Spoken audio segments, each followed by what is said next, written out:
Hey, what's going on, everybody? We are currently live streaming on YouTube and Twitch TV. Thank you so much for joining me.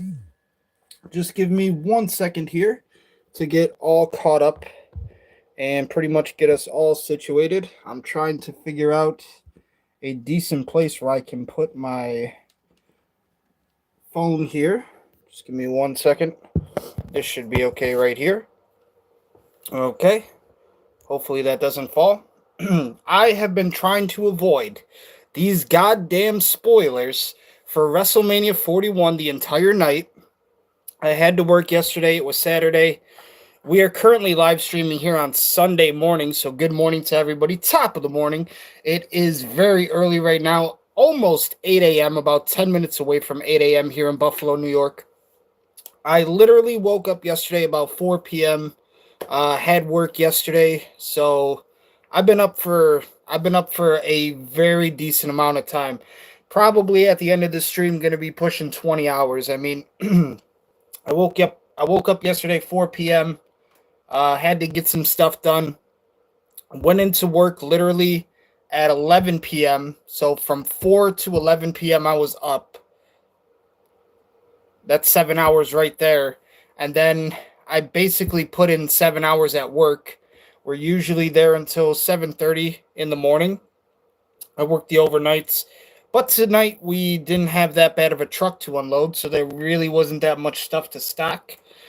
And we managed to get out a little bit early. So conveniently for me, on the day when I'm going to be streaming WrestleMania, it happens. But last night, I was unable to stream because I did have to work. As I just said, I'm pushing about 15 hours, wide awake right now. Probably going to be 20 at the end of the stream. I've been trying to avoid spoilers all fucking night. And you know they're going to be fucking posting these things all over social media, all over fucking YouTube. It's been everywhere that I've really been trying to avoid. Everything to me is still pretty much going to be a surprise. I'm just letting you guys know right now. Again, when I try to avoid spoilers, I do it to the fullest of its potential because I did not want this shit ruined for me. Like I said, unfortunately, night one I did have to work, so that is why we're streaming WrestleMania 41 night one Saturday today on Sunday morning. But here's the plan. Happy Easter to everybody out there. Happy Easter 2025. But here's the plan, right? We're going to get done with night one here in the morning. I'm going to probably go eat some Easter dinner, take some time to rest, and then when I come back, around 6:30, we're going to be live streaming again because WrestleMania 41 night 2, live from Las Vegas, is going to be taking place later today at 7 p.m. Buffalo, New York time, Eastern time. So that is pretty much the strategy for right now. We are going to sit back, enjoy night one of what happened during WrestleMania 41 Saturday, and then later today, we are definitely going to be watching live in action WrestleMania 41 night 2 Sunday. So thank you so much once again, everybody, for checking out the channel. Thank you for all your recent support. It means so much to me. I do wish that I was able to do this on the night that it happened, like we did last year with WrestleMania 40. But sometimes when life gives you lemons, you make lemonade, and that's exactly what we've done here today. So I feel like that's enough talking. That's enough of an intro. We are going to get right into it, and we are going to see what we missed from yesterday.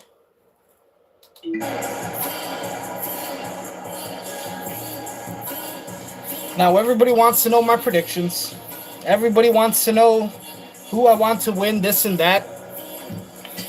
Now, I will say this, too, before we get started.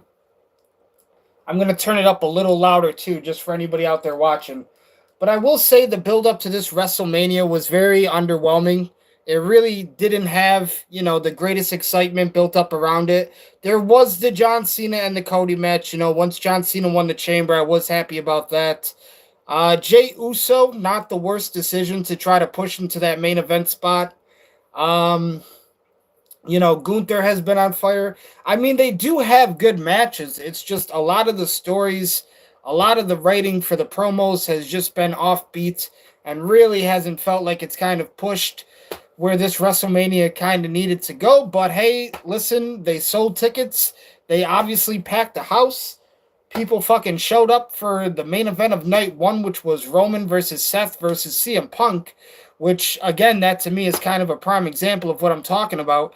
I really didn't care for that match being announced in the first place, and then to have it at WrestleMania just seemed like a little bit of a downfall to me, just because there was a lot of other places that they could have went with the characters and the stories like CM Punk, Seth, and Roman. But they decided to put them all together this year. I am just switching over to the live feed here on Twitch. If you are watching on Twitch, you should be able to see the TV, so that means you are also seeing a live feed of the event itself, WrestleMania 41. Of course, I cannot show that here on YouTube, unfortunately, because of copyright. They will shut my ass down immediately, and they will take this video down the second they get it. So, this is what we can do for now. I do want to make the quality of these videos better in the future, and that is the entire goal and the entire intent, is to hopefully make the quality of these videos and these streams, these watch-alongs, better for everybody out there watching, and we can all enjoy it by actually watching the event and having some kind of like a split screen or something going on. But I do have that idea. Unfortunately, right now, YouTube just doesn't fuck with that idea, so we are going to have to do it like this.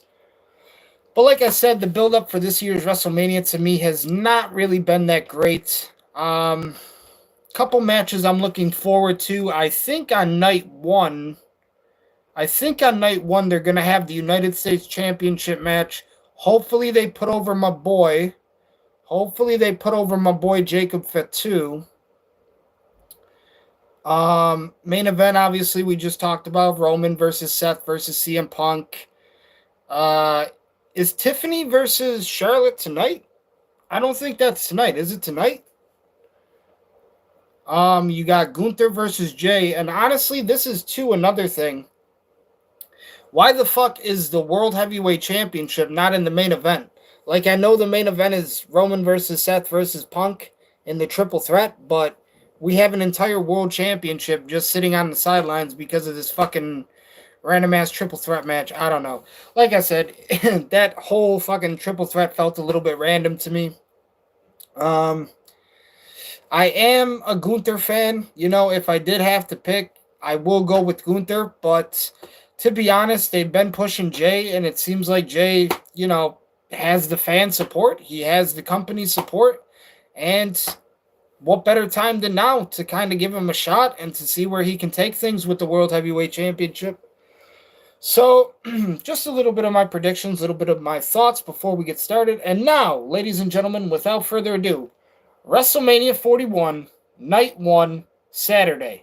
Wonderful Las Vegas, the desert playground, and host to some of the greatest events on the planet. And this is also the home of the NFL's Raiders, Allegiant Stadium on the Strip in Las Vegas, Nevada. Over 60,000 WWE fans expected tonight for WrestleMania Saturday. And tonight's arrivals are brought to you by Xfinity. Stream all of WWE action you love with Wi-Fi built for the biggest moments. Xfinity, the Wi-Fi is booming. A lot of history in this triple threat matchup tonight. Three of the biggest stars on the planet, including Roman Reigns, who will main event his 10th WrestleMania, and he goes it alone for the first time in many years.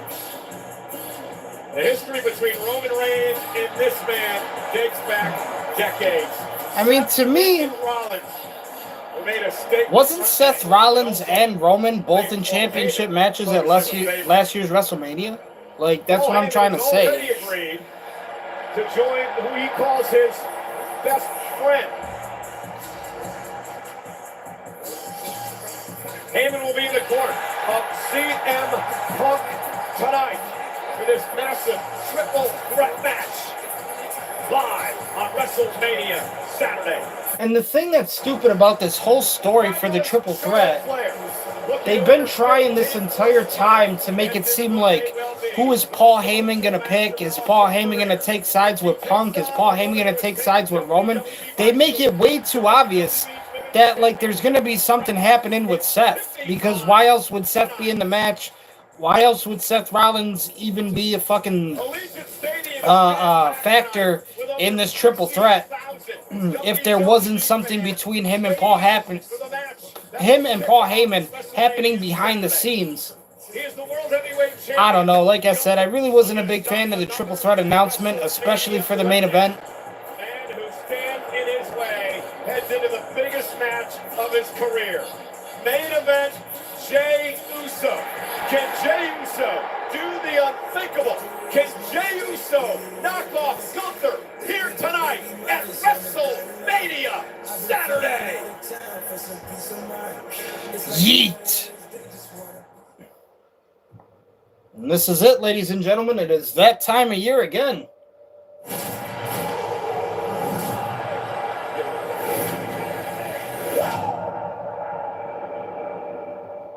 Every legendary story has heroes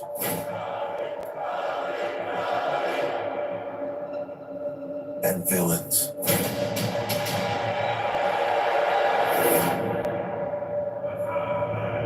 In this game, it can be hard to tell which is which. I think the fans can expect the unpredictable. You think by now you'd know the whole story. And I gotta be honest, even though the build-up for this year's WrestleMania felt a little underwhelming, I wish absolutely nothing but the best for them. I obviously am a little bit biased. I want every WrestleMania to be successful in some way or another. The history. Because at the end of the day, this is the Super Bowl for pro wrestling fans. All the legends. This is the biggest event of the year, and rightfully so. This time. This is literally what all the storylines, all the rivalries, everything have been leading up to. It is this day. Look around. We're everywhere. The growth of professional wrestling, the institution, is stunning. Whatever you say, Stone Cold Steve Austin. That's the belt! You brought the belt! The power of WrestleMania. Magical time for the WWE right now. Yes, it is. It is. WrestleMania. WrestleMania. WrestleMania. Don't be out of Vegas. Vegas is about to find out how real this can get.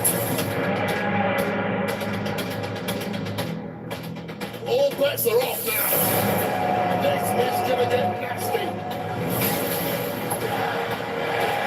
And the stakes quite simply can't get any higher. You know what I like about legendary stories? Do we got the Fatal 4-Way tonight?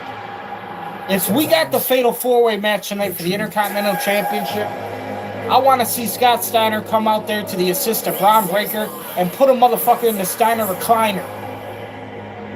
Triple threat match. Talk about a big fight.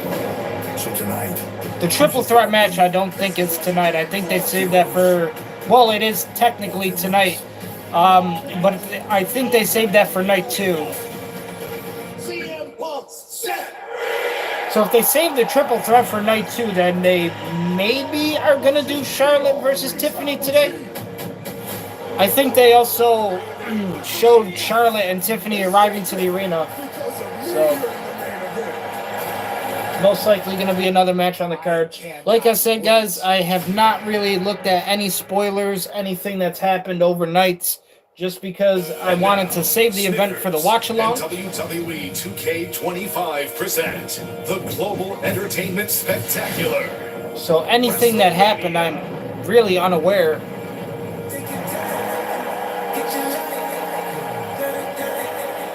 Which to me is one of the hardest things to do nowadays, because with social media and WWE fucking posting everything online, it makes it hard to avoid shit sometimes, but I seem to do it. 2025 WWE Hall of Fame inductee, Paul Triple H Levesque.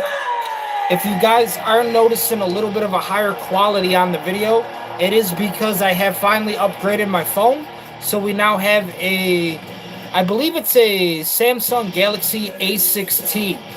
So the Galaxy A16 is the new phone of choice. Not the phone that I originally wanted. I wanted the A15. I think it was the A15 or the A24. It might have been the A24 because I really wanted something with a decent camera. But looking at the screen right now, this seems to actually be a pretty good quality. So if you guys notice a better quality, then that's the reason. Because we literally have the most recent phone from Samsung, the Galaxy A16. It is my distinct honor to welcome you The game, to Las Vegas, Triple H. where for the first time ever, It was great to see the Hall of Fame right now, for Triple H. all of They also you inducted Lex are Luger being from Buffalo, New seen York. by the entire Shout out to Lex. globe, live now. Really enjoyed seeing Triple H have a moment to cement himself in the history of this So company. with that said, Not even just the history of the company, but welcome the WWE Hall of Fame should almost be considered like a Pro Wrestling Hall of Fame in general, even though they have a Pro Wrestling Hall of Fame.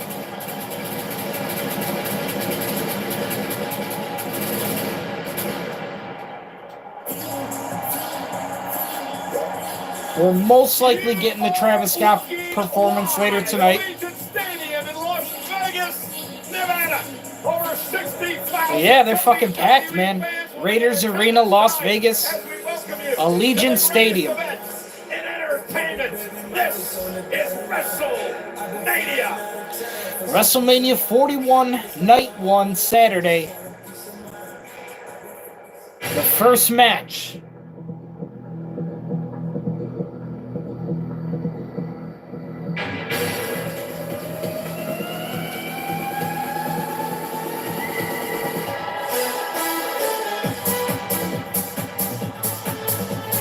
What the fuck is this? We got Fatal Fury music? Southtown, all the way to WrestleMania. Introducing Fatal Fury, City of the World's latest fighter, Salvatore Ganassi. Without a playable character in the minigame, Salvatore is a world-renowned artist and record producer. They're putting artists and record producers in Fatal Fury games now? Why did they start the show with that? What the fuck was that? What does Fatal Fury and WWE even have anything to do with each other? And why is it the intro for Yeet? All jokes aside, though, the opening match for WrestleMania 41 Night 1 Saturday is going to be for the Raw World Heavyweight Championship. The challenger, the 2025 Royal Rumble winner, Yeet. Main event, Jey Uso Thank you for the hospitality. versus the World Heavyweight Champion, the Ring General, And this place is Gunther. early. They got Yeet flags, they got Raiders cheerleaders. Apparently we got a fucking Fatal Fury collab all happening here for Yeet. Here he comes back. Main event, Jey Uso, the biggest night of his career. The winner of the Royal Rumble. I'm just gonna say too, is it really the right call to put this match as the first match? As a booker, I can't really agree with it. I mean, In this particular WrestleMania, I didn't like that they didn't have it as the main event in the first place. the rest of his life. Why the fuck am I gonna be happy that it's the first match on the card? But Tonight will be in it. Could it be the first time he's a world with all that being said, all by himself? with all that being said, He gets his heart broken by the Ring General. this is our opening match for WrestleMania 41 Night 1. Raw World Heavyweight Championship on the line. This is literally, this stream, the watch along is literally just getting started, so thank you everybody for checking it out. This is the first match on the card. So we got a long way to go still. and I just got out of work. I just put in 7 hours. I've been awake for about 15 straight. I'm pushing damn near 20 hours. They don't pay me for this. I swear to you, Twitch does not pay me for these attempts at your entertainment. If you are watching on YouTube, they also do not pay me. And the reason I cannot show you the TV is because YouTube has copyright restrictions. They do not want you to watch the TV. They don't want me to show anything related to WWE. Why? Because that content is owned by WWE. And do I work for WWE? I do not. Do I get paid by the WWE? I do not. So unfortunately, until me and WWE can make something fucking happen, or if YouTube can stop being some pricks about the copyright and let me fucking figure out a way to do this, then the good people at home could watch the main event with their very own eyes. Anybody out there who doesn't have a Peacock subscription, fuck. They really got to switch that goddamn service. I hate the name Peacock. Hey, look at Jay Eady right next to our lucky Slim Jim sweepstakes winner, who is leading the ultimate. They got Slim Jim sweepstakes winners in the front row. This is what WrestleMania is all about. Come on, Oos! Come on, Oos! Yeet! The Raw World Heavyweight Championship in the opening match. Ladies and gentlemen, and we got Slim Jim sweepstakes winners in the front row. Your commentary for night one is Pat McAfee, Michael Cole, and Wade Barrett. This is a massive show with massive matches, and I'm so honored. Goddamn, Michael Cole, please retire from commentary. This man is going to go down in history as the longest commentator for the WWE ever. I swear on it. But I really got to get Michael Cole off the headset. It's time to just do something behind the scenes with the writing and shit.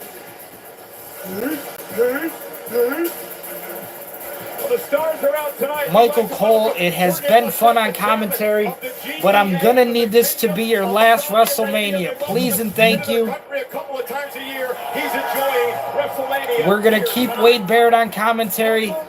I'm not a big Pat McAfee guy. I think anybody who watches the WWE or wrestling videos just know in general that I'm not really big on Pat McAfee.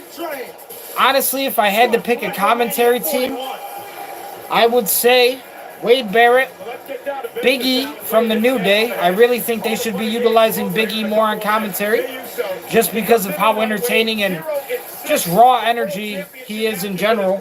Perhaps more importantly, 0-3 when it comes to going one-on-one with Gunther. Well, pressure is no greater than right here at WrestleMania. Jay's been here before, he's done it before, but he's done it in tag action where he's had somebody to lean on. He stands alone. But honestly, Wade Barrett, Big E on commentary, I would definitely enjoy. He's not alone at all. I think you can see it clearly, Wade. All in Vegas is with him.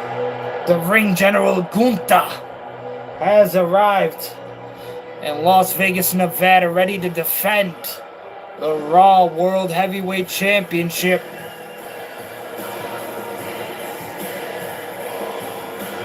Oh, fuck, chat. I can tell just from Gunther's expression, just from his emotions, this is not going to be a good match for Gunther fans. Bro, you can't be calling me. My mom is trying to call me right now. I'm gonna probably have to go upstairs real quick because she doesn't know I'm streaming. So chat, please allow me to exit for a few minutes. I shouldn't miss too much unless Gunther absolutely just fucking slaughters Yeet in a matter of seconds. But I do have to go have a word with my mom.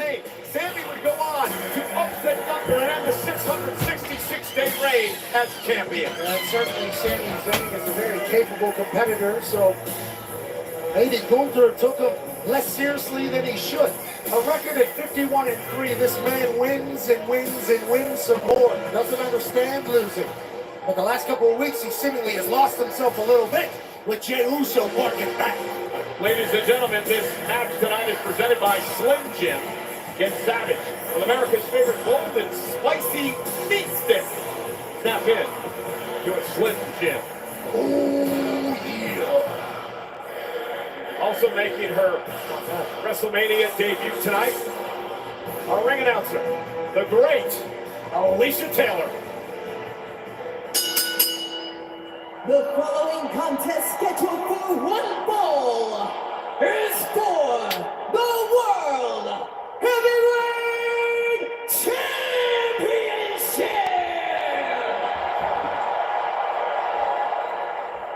Introducing first, the challenger from San Francisco, California, weighing in at 242 pounds, main event, Jey Uso!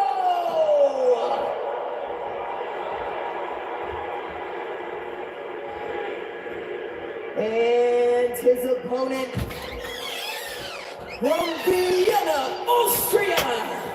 Oh, look at that. They're still doing the ring announcements. Sorry, my apologies. Had to have a quick chat with the mom. She's just waking up. Happy Easter, everybody.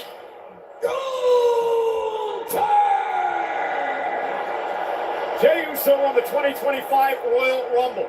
He Thankfully, would go on to didn't pick miss this man any up of for the challenge match. for the World Heavyweight Championship.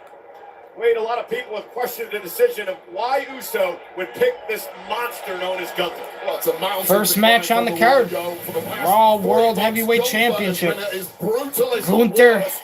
It looked like versus he crumbled Jey the Uso Raw from the off, but the last 2 weeks, Royal we've seen a Rumble very different 2025 version of winner. Main Event Jey. You win the Royal Yeet. Rumble, you have an opportunity to be a world champion. No matter who you face, it's going to be tough. This one might be the toughest of them all. Talked a lot over the past couple of weeks, the fact that after bloodying and bludgeoning Jey Uso's brother Jimmy, Just a face-off right now between Gunther and Uso Yeet. into another space, into another plane. But you can Jey tell Uso's from been the intense. expressions on Jey Gunther, Uso has been focused and perhaps it is not going to end well for Gunther lost fans. some control of this situation. Last year at WrestleMania, I believe, Jey Uso and that morphing act Gunther was lost last year at completely WrestleMania, right? He lost to Sami Zayn. about Jey He lost the Uso Intercontinental has gone out the Championship to window. Sami, and this year just might have another upset on his hands.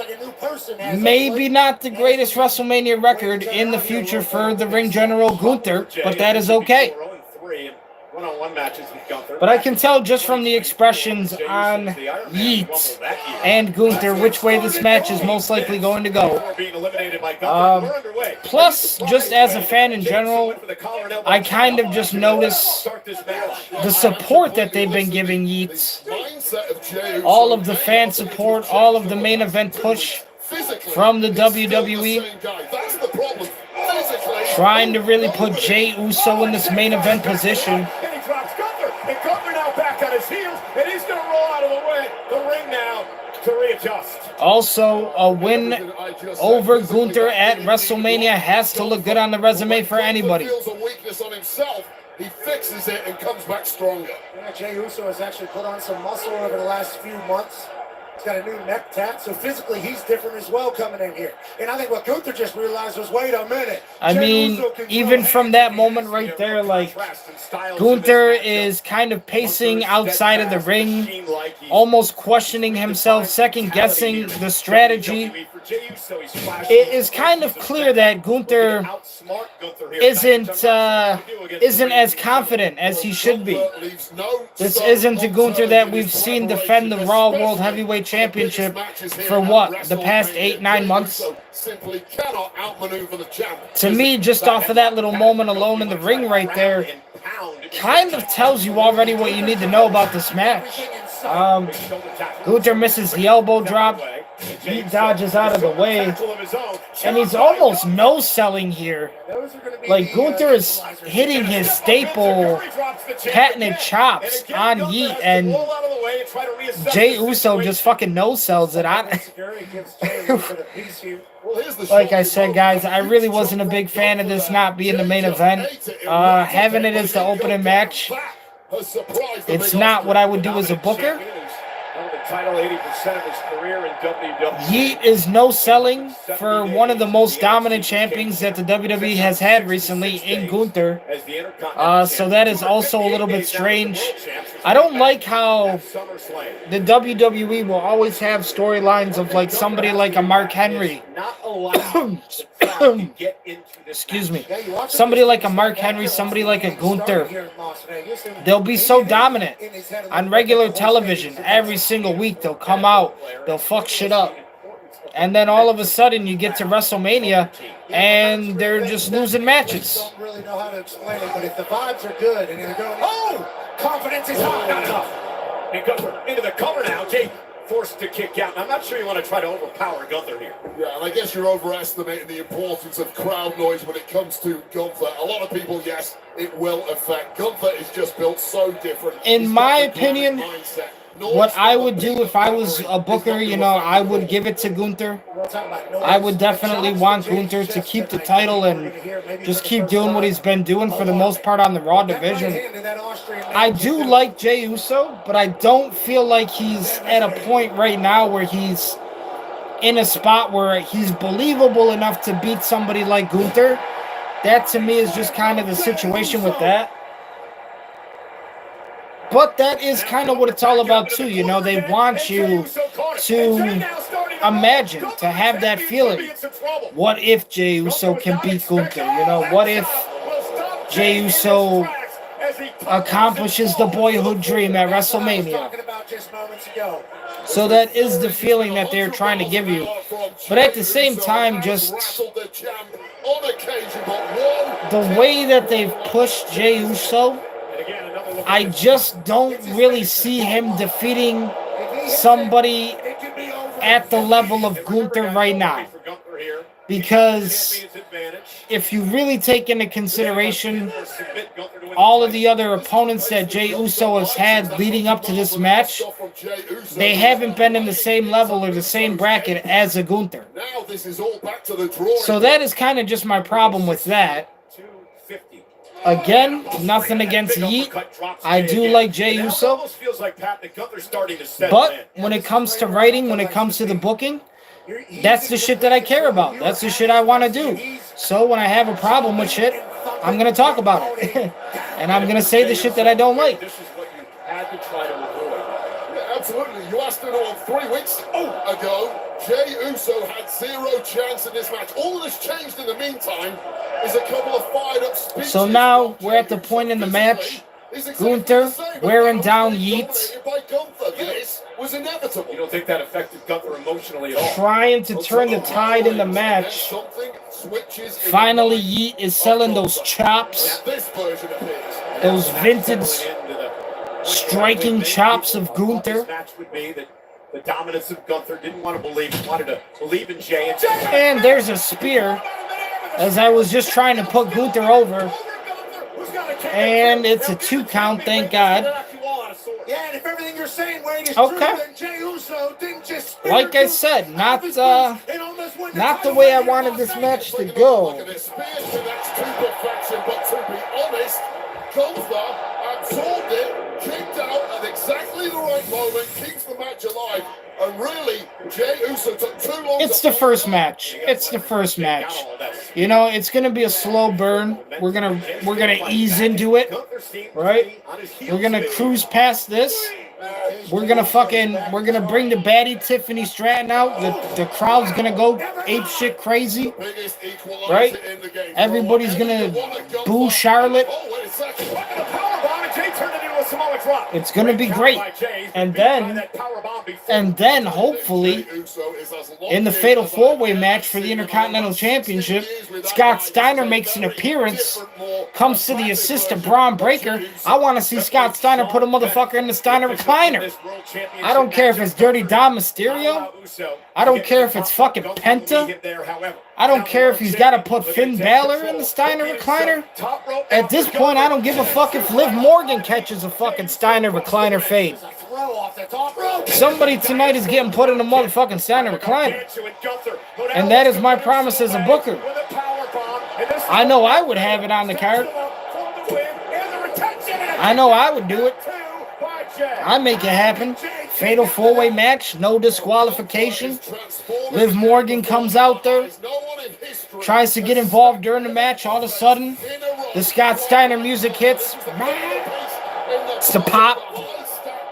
And then the next thing you know, Liv Morgan is getting fucking manhandled by Scott Steiner, catching a fucking Steiner recliner by the commentary table, Michael Cole.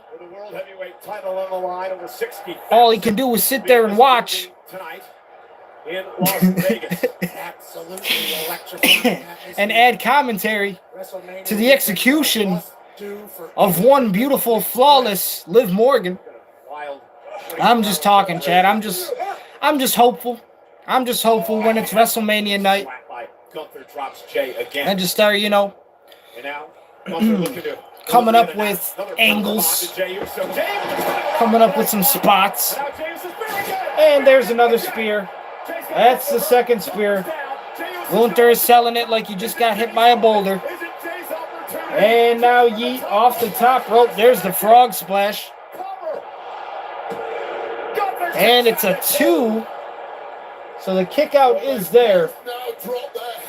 You can clearly tell the fans in Las Vegas definitely want Yeet as the new World Heavyweight Champion. This time following it up with that iconic splash. But Gunther is the champ for a reason, and this Gunther able to kick out at the 2.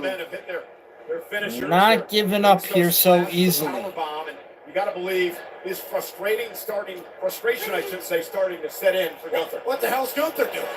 And yeah, this is a normal match. The champion can get himself disqualified if he felt like it.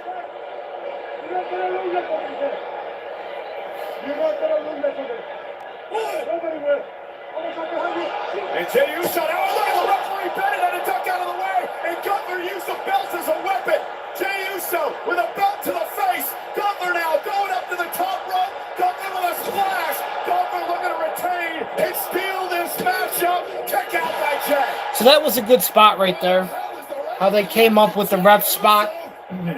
Jay's gonna hit the ropes. Referee dodges out of the way while Jey is coming out. Gets hit with the championship. Gunther climbs the top rope. Now has him in the sleeper.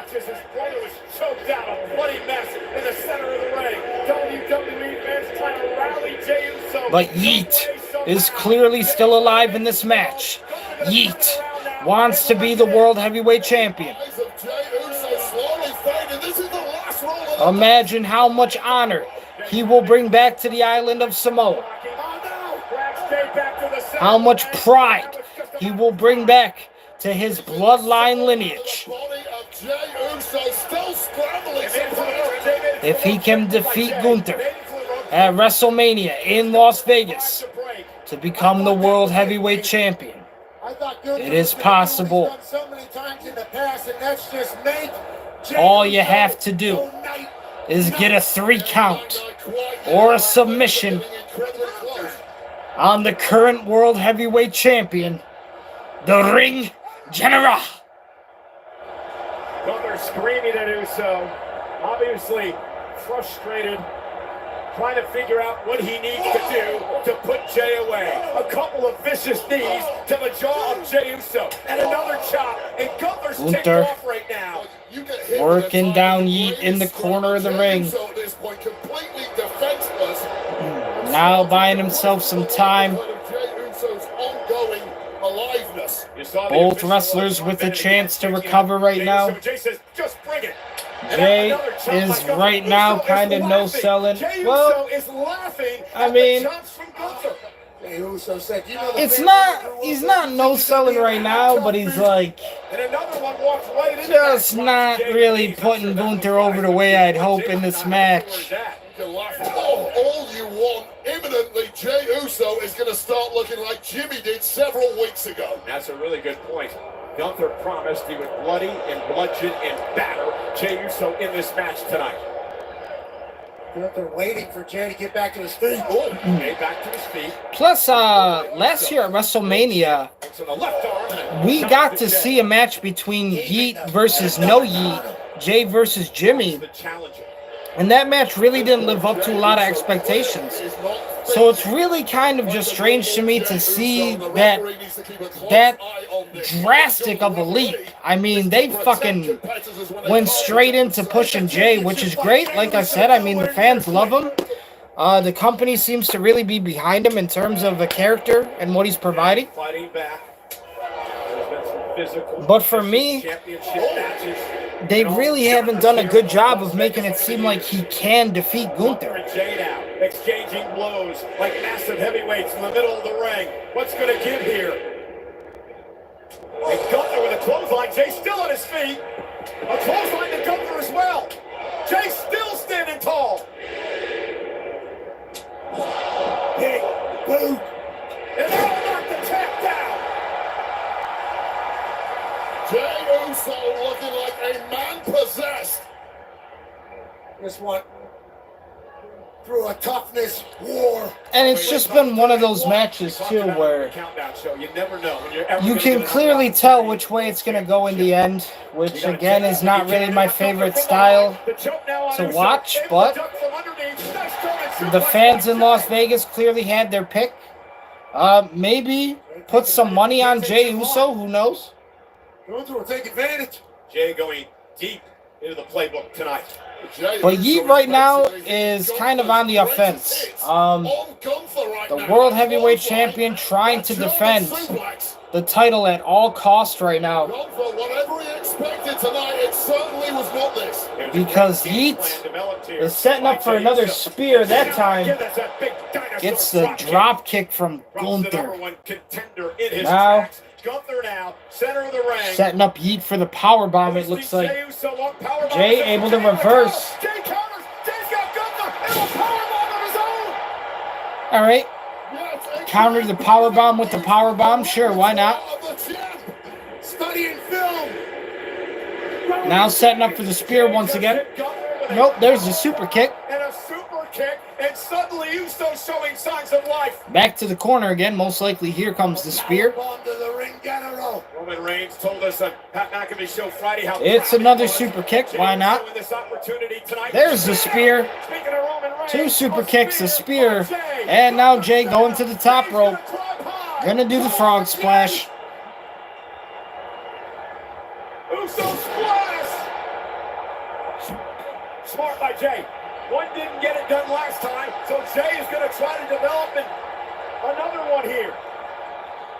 Two splashes from the top rope. But of course, that's never enough.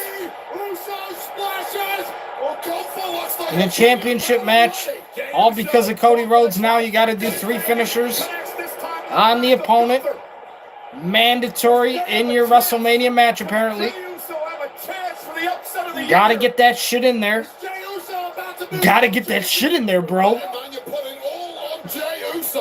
I gotta get my fucking 3 frog splashes off the top, bro.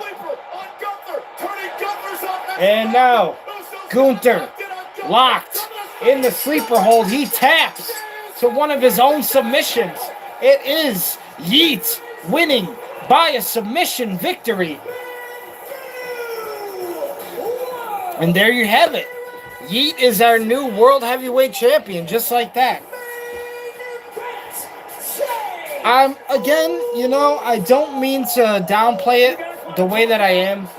I am happy for Jey. I do think that trying to put the title on Jey right now is a very fucking, you know, they definitely see something in Jey to kind of take the Raw brand, to take the World Heavyweight Championship in a direction moving forward.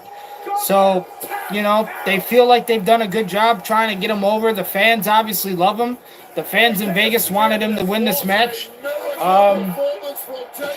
I don't really see a lot of people upset right now that Gunther lost. Maybe me and the other 10 Gunther fans out there watching. But like I said, just from the way that the match played out from start to finish, I did not enjoy that. I could already tell kind of from the start who was going to win this one. And not only that, but the weeks leading up to it, it really felt like Jay had a little bit of a stronger, way on his side over Gunther in this match. I do want Gunther to get himself back in a WrestleMania main event again. Obviously, this is the opening match on the card, but still. I think Gunther is a hell of a champion, hell of a wrestler. And now we have a new Raw World Heavyweight Champion. They call the man Yeet. That was before NXT. So it is Florida Championship Wrestling. I mean, hey, like I said, when you think about the overall picture, when you stand back, right, and you finally look at the picture from the whole perspective, you gotta be happy for Jay. He's gonna take it back to the island of Samoa, gonna take it back to Hawaii. All of his family members, everybody that, has sacrificed blood, sweat, and tears, that has not had the opportunity like that to have a match at WrestleMania for the World Heavyweight Championship. Now Jay can call himself a World Heavyweight Champion. That is what it's all about. Taking it back to friends, taking it back to family, and showing them this is what he worked his entire life for. The entire career has just finally been fulfilled in one moment. So no, I do not want to play the Joker card on Jey Uso here tonight. Because when you stand back and you look at the whole picture, right, it's bigger than obviously how I feel, how other people feel. That's big, to honestly win the World Heavyweight Championship at WrestleMania. Who would have thought? Jay, kind of just known as a tag team performer with his brother, Jimmy. And now, finally getting it done in the singles division. Another example, Rikishi. I mean, that's his own father never had the chance to say, hey, I got to wrestle for the World Heavyweight Championship at WrestleMania and win. So, that is, again, what it's all about, ladies and gentlemen.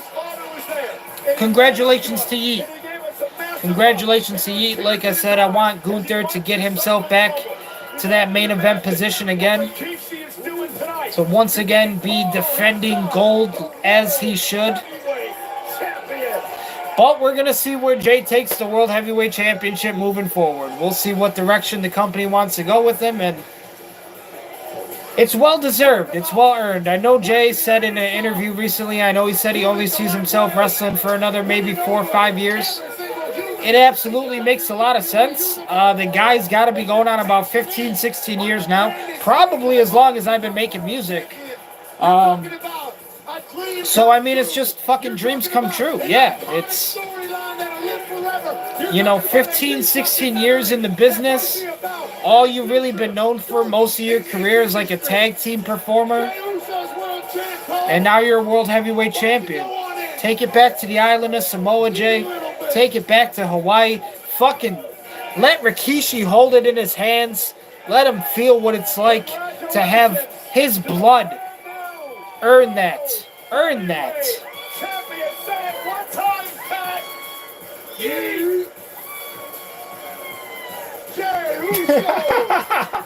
World champ.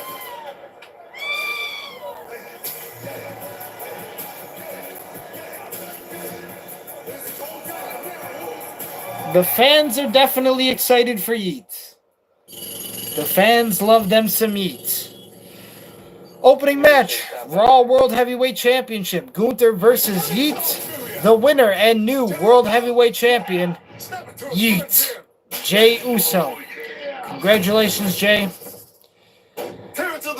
Another victory for the Bloodline. The OG Bloodline. Let's go. Yeah. Oh, yeah.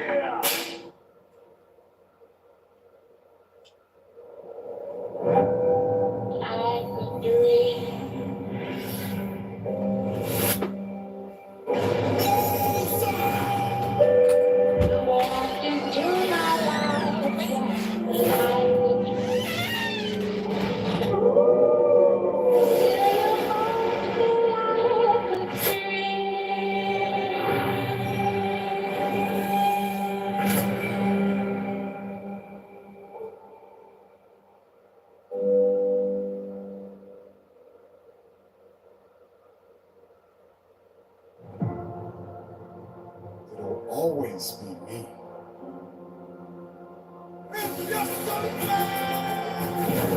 Tonight belongs to the American Nightmare.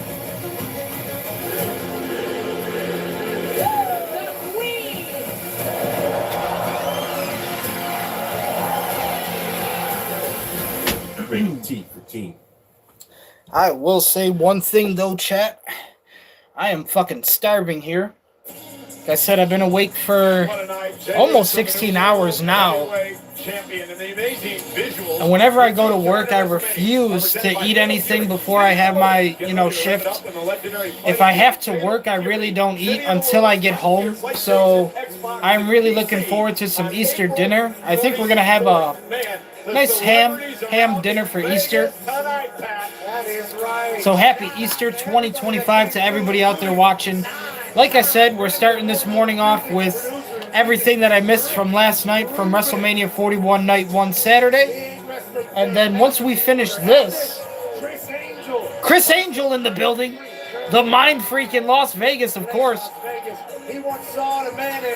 Chris Angel. Big Chris Angel fan myself.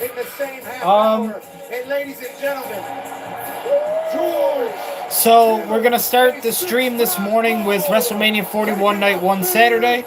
After this, I'm going to take some time to eat and probably rest for a couple hours because we're not going to stream again until around 6:30 because WrestleMania Night 2 will be live tonight at 7 p.m. Eastern Time here in Buffalo, New York. So in just a few hours away later tonight, I will be streaming again. And we will be live. We will be watching Night 2 live later. So that is the big thing with that. Let me check my battery percentage. Alright, I'm still pretty good actually. That's not bad. As I said, Chad, I did get a new phone recently, so if the quality is better, that's why. Hopefully it's better. Okay. And it seems like our next match is not really one that I'm looking forward to. I think it's the New Day versus the War Raiders. Yeah. This really just felt like a throwaway match on the card to me almost. It almost felt like at last minute they kind of just realized, oh shit, we didn't put this champion, this champion, this champion. We didn't put any of these champions at WrestleMania. We got to fucking throw some matches in there. And the New Day versus the War Raiders kind of feels like that to me.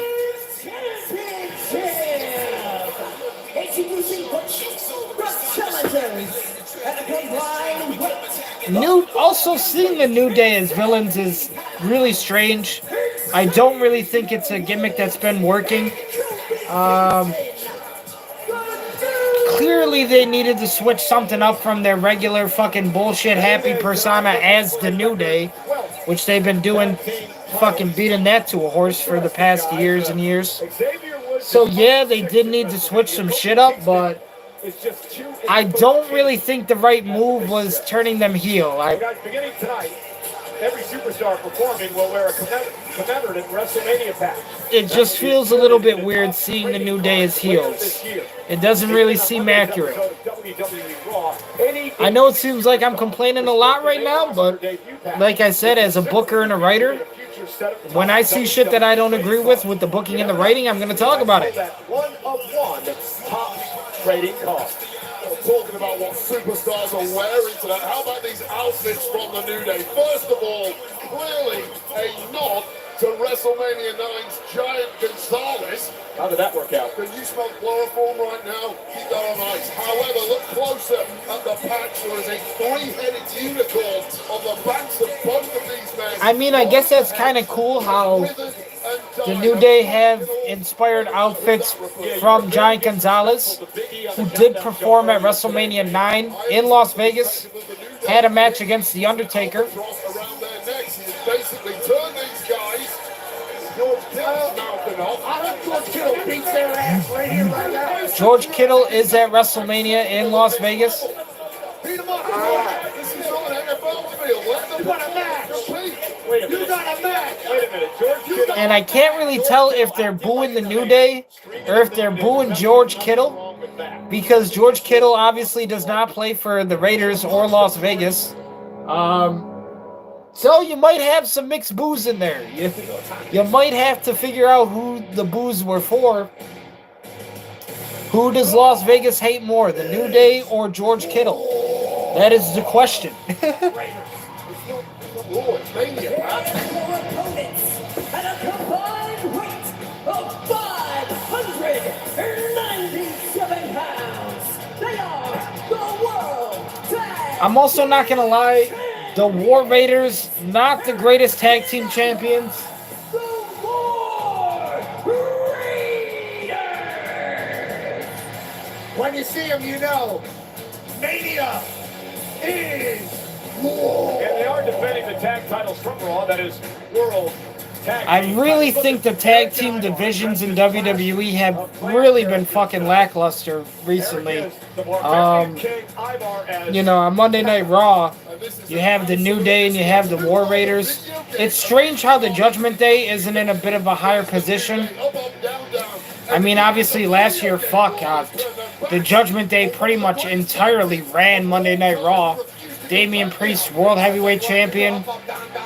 Balor, Tag Team Champion, along with JD, Dom.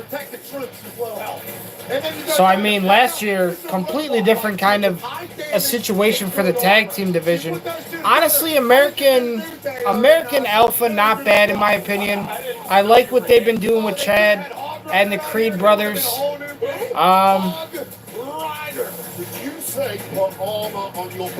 Pretty Deadly is I fucking cannot stand Pretty Deadly. Just a complete waste of a tag team spot, in my opinion. Yeah, they're putting other people over, but still, just another gimmick that I absolutely hate to watch. So Pretty Deadly is not good either as a tag team, and they're on SmackDown. And then on SmackDown, you know, when you think about it, you got teams like Street Profits, who recently won the tag team titles, so that's good to see for them. Motor City Machine Guns, obviously, I'm happy for them. They just recently got signed by WWE. Eric of the War Raiders. Big time right from Xavier that he just laughs at. What the fuck was that? Eric just powers up Kofi. Why did Xavier hit his own partner? Xavier Woods. War Raiders have won the tag titles back in December. Tag mate Ivar is now the legal man. War Raiders are so damn innovative. So yeah, just a little bit of a strange tag team situation going on right now in the WWE. I really feel like their tag team division needs a lot of fucking work. And I mean a lot of fucking work. Again, like I mentioned, you do got some good teams in there. Chad and the Creed brothers, Street Profits, Motor City Machine Guns. If you can find a way to push the Judgment Day again, it would be nice. I really need to see Dominic get some opportunities here, though, at the Intercontinental Championship, United States Championship, fucking World Heavyweight Championship. The first thing I did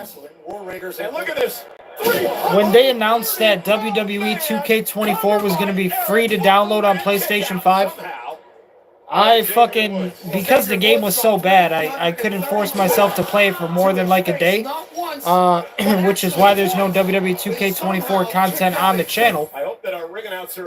But the first thing I did, and the only thing that I did in that game, was I took the United States Championship off of Logan Paul immediately and put that shit on Dirty Dominic Mysterio, rightfully so. But that was the only thing I ever did with that game. Pretty much just realized how bad it was and never fucking played it again. I really would like, I have so many ideas with the fucking wrestling videos. It's not even funny.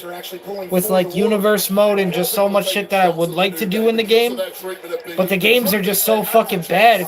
It's like they are not worth $80, man. Like I can't bring myself to pay $80 for a game that I just do not support or agree with or anything like that. So the thing that sucks is like I'm probably gonna upload a couple more like NBA 2K videos because obviously it's the playoffs right now, so I want to get those out of the way. After that, though, I don't see myself playing Madden, NHL, NBA 2K again for a very long time. I've talked about before in previous videos what I would like to see done differently in some of those games, but they really need to do something differently in order to bring me to be able to spend $80 to play the game again and just to take the time and the effort to do everything that I do with those kind of videos. Just in general, I want to move the channel in a little bit of a different direction away from, the Madden and the NHL and the NBA 2K stuff. That was never the original idea for the channel or anything like that. It was just kind of videos that I uploaded so that way I would have something to upload to the channel. And it's been fun. Like I said, But with that being said, I need to move on. And I really see myself just getting into, more horror games. Single player, obviously, experiences, just games like the Batman stuff, Spider-Man, God of War, single player story, horror survival games, the shit that I love. Obviously, if we get Fallout is one of my favorite games of all time, so I obviously love the Fallout series. I'll always be playing some Fallout. Upcoming, though, I know in May, Doom is going to release. So Doom Dark Ages comes out in 1 month. I'm not going to be playing it in 1 month, I'll tell you that much. I'm actually trying to save some money right now because I desperately need to buy a new laptop. My laptop, this Lenovo, is about 9 years old and it's just shitting the bed on me. So that definitely needs to be upgraded and replaced soon, which I plan on just getting another Lenovo, pretty much the same brand because this one was so reliable. But I need to save money for a laptop, and I most likely am going to be playing Doom Dark Ages around my birthday, so probably around October. We'll get to play Doom Dark Ages. That's one of the games I'm really looking forward to this year. And then maybe more towards the holidays, like Thanksgiving, I want to check out that new Silent Hill. I believe it's called Silent Hill F, where it's like the all-Japanese version. That one looks fucking incredible, man. The all-Japanese version of Silent Hill, I really want to check that out. And then for December, I'm thinking maybe Ghost of Yotai. I'm thinking maybe we do Ghost of Yotai for December. If it comes out this year for December, it's expected to release this year, 2025. But those are really the only games that I'm kind of looking to play moving forward. Doom Dark Ages, Silent Hill F, the all-Japanese version of Silent Hill, and then Ghost of Yotai. So obviously, I loved Ghost of Tsushima. Ghost of Tsushima, the entire playthrough is still on my channel, so if anybody wants to check that out, it's still there. But Ghost of Yotai, I definitely want to do this year. Everybody's talking about GTA 6, but I don't fuck with Rockstar. I'm not going to be spending $80 anytime soon on a Grand Theft Auto. And it's probably not even going to be $80. It's probably going to be like $130. Maybe, if you're lucky, $130. I don't know, but yeah, they're talking about some pretty insane prices right now for Grand Theft Auto 6. And I'm not a Rockstar fan. I'm not a Grand Theft Auto fan. So, yeah, I don't really see myself paying $100 right now for anything Rockstar or Grand Theft Auto related. That has never been in my criteria or the same room as me. I would never even want to be in the same room as that thought. I get it when it goes on sale. Maybe, you know, I might have to wait a while, maybe a year, maybe 2 years, maybe 3 years. But all I know is that it's going to be a game that's going to be out for a very long time. I know what the fuck Grand Theft Auto was about. You drive around, you shoot people, you make money. If I gotta wait around 3 years for that, I don't feel like I'm gonna be missing out on much. So I'm really looking forward to just playing Doom Dark Ages, the all-Japanese version of Silent Hill, Silent Hill F, and Ghost of Yotai. If I can get to play those 3 games this year, I'll be a happy man. That's fine in my book. Shit. When I was growing up, I would have to go to a video game store. I could only pick one fucking video game. Out of every fucking video game, I was only allowed to pick one. Imagine the hardest decision that you were faced that day. You said, listen, I got 2 games in my hand. I can only go home with one. And you would have that game. You would only get a game one time out of the entire year. So I never grew up playing fucking Rockstar and Grand Theft Auto and shit. I knew about it because my brother would play it. And if anything, I played the games because he owned them and I got the experience from them. And I said, well, this really isn't my kind of video game. So I'm going to go play the shit that is. Which was more like Fallout. Obviously, when I was growing up, my generation was really into Call of Duty. I was competitively playing Call of Duty for a good amount of time. Pretty much competitively playing from Modern Warfare 3 all the way through Ghost. I retired in Advanced Warfare, but those days are definitely in the past. But like I said, there's so much I want to do with like wrestling and the video games, but the games suck. So there's like no point in even like putting in the effort. I mean, I tried to do Universe mode on WWE 2K24, and you're only allowed to download a certain amount of wrestlers. I couldn't even get past one. I had like 4 or 5 rows. These motherfuckers won the tag team titles? Holy shit. Yeah, I mean, that's what I mean. The tag team division is just really lacking right now for the WWE.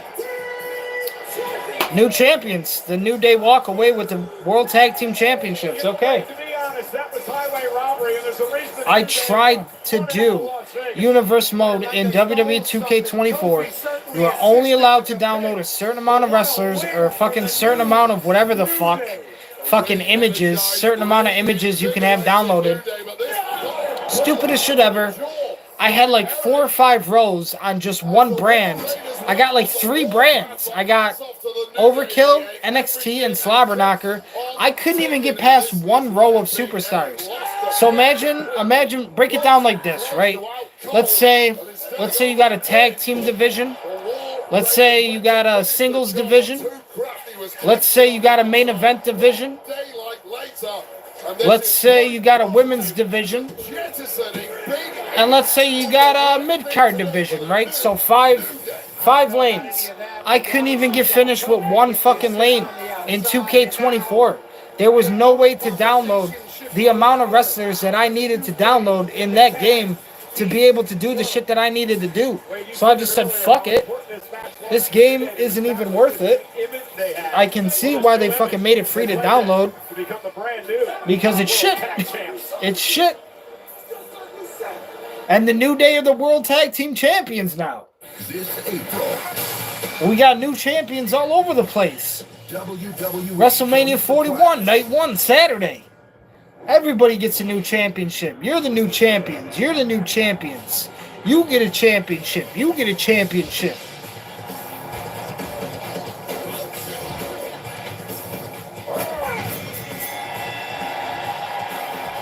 But yeah, the Madden stuff, the NHL stuff, NBA 2K, that shit's gonna calm down. Like I said, I'm really not gonna play any of those games for the next 7-8 years. That's kind of the mindset and the headspace where I'm at right now. I've got so many of those videos already on the channel. I feel like I've kind of already accomplished everything that I needed to do in each of those games, respectively. Madden, NHL, NBA 2K. I mean, a lot of the stuff that I've done, I feel like won't even be repeated by not only myself, but a lot of other YouTubers out there. That's not fucking tooting my horn. That's just being honest. Look at all the amounts of videos that I've uploaded for each of those games. And that shit all took time. That shit all took time and effort. And now it's time to branch out and move in a little bit of a different direction. And that's just kind of where I see myself going. Once I get a new laptop, that'll definitely help a lot more with streams. That's another reason why we've kind of had to pull back a little bit on the streams this year, because just the condition of my laptop alone, sometimes this shit will shut down in the middle of a stream, and it's like, whoa. Now we got to restart the whole fucking thing, and yeah. Ice Cube's son, O'Shea Jackson Jr. WWE fan also hosting a podcast that is great, and Michael J. Obviously, host, writer of SNL. Also special on. We got Jelly Roll in the building. Jelly Roll at WrestleMania. Jelly Roll is in the house. We love you, brother. And what did Jelly do on Big Night? Crushed it. Available now on Hulu. Shout out to everybody coming out and partying with us. Fucking arena is packed though, man. And those tickets were not cheap. I heard shit about that too. The WrestleMania ticket prices this year, fucking outrageous. I'm probably better off trying to buy tickets to the Buffalo Bills versus Kansas City Chiefs. $400 a ticket. Shit, I think they said like the cheapest WrestleMania ticket you could buy this year was like $600 or $700. Yeah, and that's for one person. That doesn't include parking. That doesn't include hotel. That doesn't include food or any T-shirts, anything. And T-shirts now are going for like $50. When I was growing up, a fucking T-shirt was like $15, $20. What are you doing, Triple H?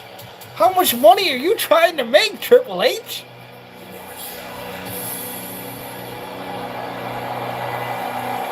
It's honestly just not Triple H. Obviously, merchandise sales, a percentage of that is going to go back to the wrestler that you're supporting. So, all in good faith, right? All in good faith. Okay, our next match gonna be Naomi versus Jade Cargill. This honestly isn't a bad storyline. This is actually one of the better storylines that I kind of cared for this year. Turning Naomi heel was definitely pretty good. I liked the build-up too for it, you know.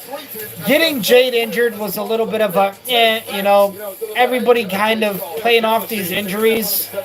Fake injuries too to me is a little, you know, keep it realistic. If somebody's injured, they're injured. That's it. Like, I don't want to see all these fake injuries all the time and fucking have it be part of the story and shit. But what they did with Naomi and Jade worked in the end. Thank God. The way that it was executed at Elimination Chamber definitely paid off. And now we get Naomi versus Jade at WrestleMania. Obviously, Bianca Belair is going to be involved in the triple threat for the Women's World Heavyweight Championship. Fiery and authentic flavors. Prepare yourself for full contact flavor with a kick from a blend of chilies. I do fuck with the Nissan Hot and Spicy Firewalk. Hot and spicy fire. If you ever see them in your local supermarket, the Hot and Spicy Firewalk, I have had them before and I do recommend them. Those and the Campbell's Chunky Soups. Those are usually my go-to soups. Hey guys, we are just outside Alicia The Stadium. Firewalk, Nissan. You gotta make sure it's the Nissan brand. This is a perfect Nissan, day. Sunny Nissan. skies, calm winds, Just an occasional light breeze. But the beef is good. I've also had the chicken, not bad. I think the pork is pretty good too. Clouds. I think they might have a shrimp flavor. I'm not sure, but I've never had that I hear one. thunder. I hear thunder. Lightning off in the distance now. It's getting stormy out here. And then the Campbell's Chunky, I also highly recommend. Campbell's Chunky is fucking delicious, man. It is time to take some cover. If I'm ever having a night out at my welding class, I'll fucking come home, make some Campbell's Chunky, put it in a pot. About like 8-9 minutes, it's done. You just put it in a pot. You don't even gotta add water. Fucking Campbell's Chunky has been a lifesaver, man. Let me tell you. Weather systems and storms. There have been many nights your boy has had to open a can of Campbell's Chunky just to be able to make it to the next day. Let me tell you. Well, the metaphor just didn't work. It definitely works. You feel that aura that is just pounding you right in the face. Wade Barrett, that's the storm that Jade brings everywhere she goes. She is one mad woman. Attacked by Naomi, cost her the tag titles. Naomi played off this whole boo-hoo-hoo act. Oh, So, happy Easter 2025 once again, everybody out there watching. We are currently live streaming on both Twitch TV and YouTube. Thank you so much for checking out the channel. I definitely appreciate your support. If you want to see more videos like this, more watch-alongs, and even better quality to sometime, maybe in the future, where we can do like a split screen, and you guys can see the event yourself, please leave a like, drop a subscribe. Definitely helps me and gives me the ability just to be able to provide better quality. Like I said, it is my intention and it is my goal to one day be able to do some kind of split screen, have it set up in an editing software to where I can just take a recording of myself and then a video capture from the television, so that way I can show the event as well. Have to figure all that out one day myself, but like I said, one, I don't have the equipment, I don't have the money, WrestleMania for that woman, the impressive Jade Cargill. We're underway, and but it would be nice, and it is a goal. Cargill pounding away. This will not be pretty, Wade. Right now, though, YouTube does kind of fuck us with the copyright also. So you also have to watch out for that copyright, because WWE owns all the stuff at the end of the day. I do not work for WWE. I do not get paid by WWE. I am just a fan. I do this all of the love and passion for pro wrestling, and hopefully just to share the experience with some other people out there. Maybe some people who don't have a Peacock subscription, weren't able to watch WrestleMania themselves, just want to be brand new fans to the world of pro wrestling. Anything like that is obviously why I'm doing this. So this is night one. Obviously, I couldn't stream last night because, as I said earlier in the video, I did have to work. So I'm going on about 16 hours right now, wide awake. Just straight moving. Most likely going to be 20 by the time I actually do finally get some rest. So we're doing WrestleMania 41 Night 1 Saturday right now. Easter morning. Happy Easter 2025, everybody out there, if you do celebrate Easter. And then once I eat my Easter dinner and I have some time to relax, we're going to be back streaming again at around 6:30 p.m. because WrestleMania 41 Night 2 Sunday is going to be starting at 7 p.m. Eastern Time here in Buffalo, New York. For combat, goodness! I don't care how many hours you spend in the gym, you cannot protect the eyeballs. She's an angel. I want her to be my guardian, as Naomi catches her right in the side of the face. Absolute superstar, but Naomi's been here, done that a lot. Dragon staying outside the ring, and face first to that X Factor. And here's the deal, that strike by Naomi sums up that she has been completely underestimated by many, including Jade Cargill. This is not the Funkadactyl version of Naomi like she's often been treated. This is a top-level superstar who's about to smash some Jade. And just when you put it into perspective, too, you know, a few years ago, Naomi felt like she had to leave and kind of take a chance in another wrestling promotion, TNA, where she, you know, really did good for herself. Now she's back here. Jade obviously came over from AEW. Maybe just felt like things weren't going her way, needed a different opportunity, who knows. But just imagine, you know, going from AEW, a year later, you're selling out, sold out fucking WrestleMania in a match against Naomi. I mean, it's got to be just game-changing, life-changing kind of experience, because AEW is still kind of struggling themselves to have anything even close to a WrestleMania experience. So just the fact that even somebody like Jade, you know, a few years ago was in a small promotion like AEW, really trying to build up that company's reputation and just set the bricks for that foundation, to now being in sold out fucking 60,000, they said? 60,000 fans in Las Vegas, WrestleMania. I mean, that's big, man. That is big time. But Naomi right now is dominating. Well, have you ever seen a more confident version of Naomi? The 15-plus years that we've been watching her, she's always been the quiet, fairly timid woman who's allowed others to take the glow and take the spotlight. Naomi has grown before our eyes over the past 3 or 4 months. Again, Naomi into the cover on Cargill for the win, hooks the leg. Jade is able to kick it to near fall. Complete control here, matriculating through the match, Naomi. Leg drop, let's test to see where she's at. Kick out, okay, we'll go back to the jaw. Right now, Naomi in control of the match, keeping Jade Cargill on the defense. Beating Jade down right now. Jade is trying to get the momentum back on her side. Some support from the fans in Vegas. Now, Naomi able to just turn things around in her favor again. Jade, though, showing off the strength. Really nice backbreaker on Naomi right there. Almost like a tilt-a-whirl backbreaker. Yeah, Michael Cole calls it right there.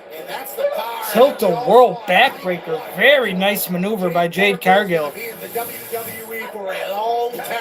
And now Cargill starting to build momentum. Is over 60,000. Cargill now on the offense. Cargill, the powerhouse, just sends Naomi across the ring. Super kick to the face of Naomi. A God-given gift. Has Naomi in the corner. Now Jade on the offense.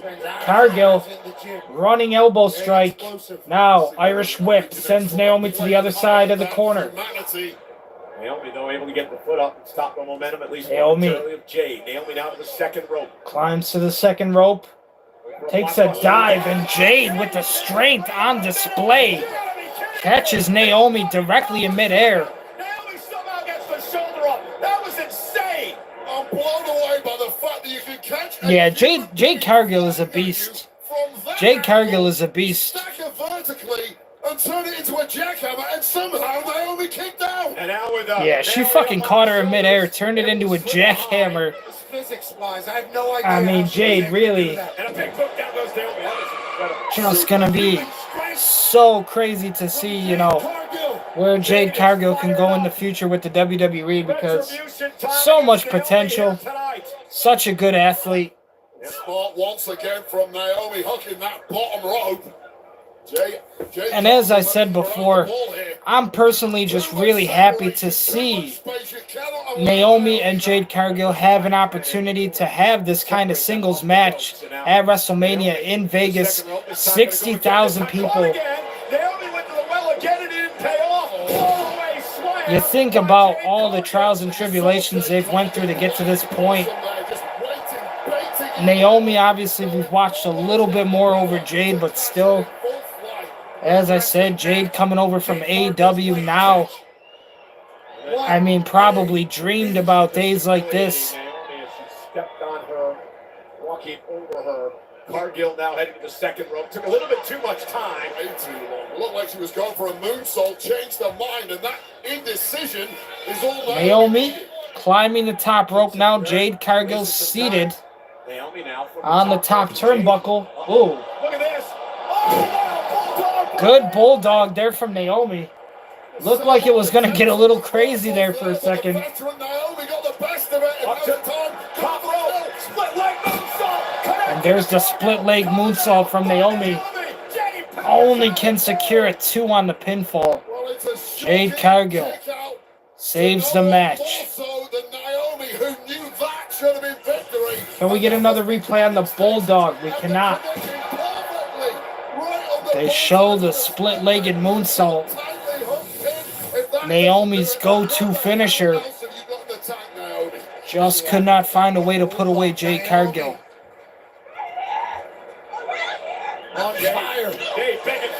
Super kick to the face of Jade Cargill. Naomi happy to send a super kick anytime. Couple of kicks, Jade though able to intercept this time. Now, got Naomi hooked. Jade. Naomi No, it is Naomi. A little bit of a roll-up pinfall. Couldn't secure a 3. Now, turning things around into a submission. A variation here. Wait a minute. Rings of Saturn. Desperately trying to turn this around. And she does. Jade Cargill, great. And now, Jade once again, the powerhouse. Jade Cargill. Naomi lands on her feet though. Misses the kick to the head. Now Jade once again has Naomi on her shoulders. Naomi in deep trouble. It's on the top floor. Can you believe it? Turned it into a power bomb. A little bit of like a 120 or a 250 power bomb right there. And that's gonna probably do it. Yeah, that's gonna do it. Jade Cargill, your winner in the match. I mean, honestly, I liked the match. It's probably best match of the night so far. I am blown away. What a fight. Well, forget your favorites personality-wise. Both women playing it all on the line. Both women A++ tonight. But Jade Cargill simply had too much this evening. Naomi had full control for a large portion of this. Yeah, great moves on display from both competitors. This right here. This is how the world looks. Both women really showcasing their talents in the match, and just in the end, Naomi couldn't get it done. Jade Cargill able to get the victory at WrestleMania. How many reversals did we see in a blink of an eye there? But Naomi, the veteran, pulling out that second rope bulldog. Look at this. Top floor to the lobby quick. Power bomb. And if we're going to pull out some new moves, now is the time to do it. And then That powerbomb was a little bit risky. I don't know if we'll see Jade Cargill ever do it again. Just because of how risky it is, having to have the person literally like kind of piggyback on your shoulders, and then you throw them in the air, spin around, hopefully catch them and powerbomb them down safely. I could see wanting to do it for WrestleMania. Obviously, it's a big move that's going to get the shock and awe factor. But are we ever going to see it again? Maybe not. I would definitely recommend Jade try to figure out another finisher, because that doesn't seem like the safest option. But all right, more Fatal Fury, City of the Wolves.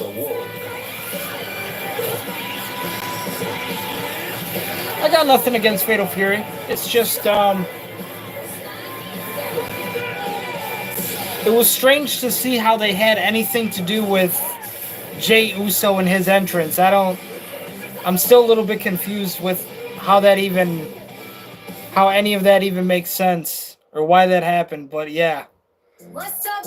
And Cardi B is also going to be the host for this year's SummerSlam 2025. I believe it's in New Jersey. So Cardi B, the host of SummerSlam 2025. There you go, Cardi B fans. And nobody better try me. WWE SummerSlam, a 2-night event at MetLife Stadium. Scan the code to register for pre-sale information. We gotta turn up. Can't wait for SummerSlam, but we're still in WrestleMania. Yeah, they're doing 2 nights for SummerSlam now. City of the Wolves unleash full Crazy. Honestly, if you had to ask me, the only night that I feel like should have 2 nights is WrestleMania. Now, what a night.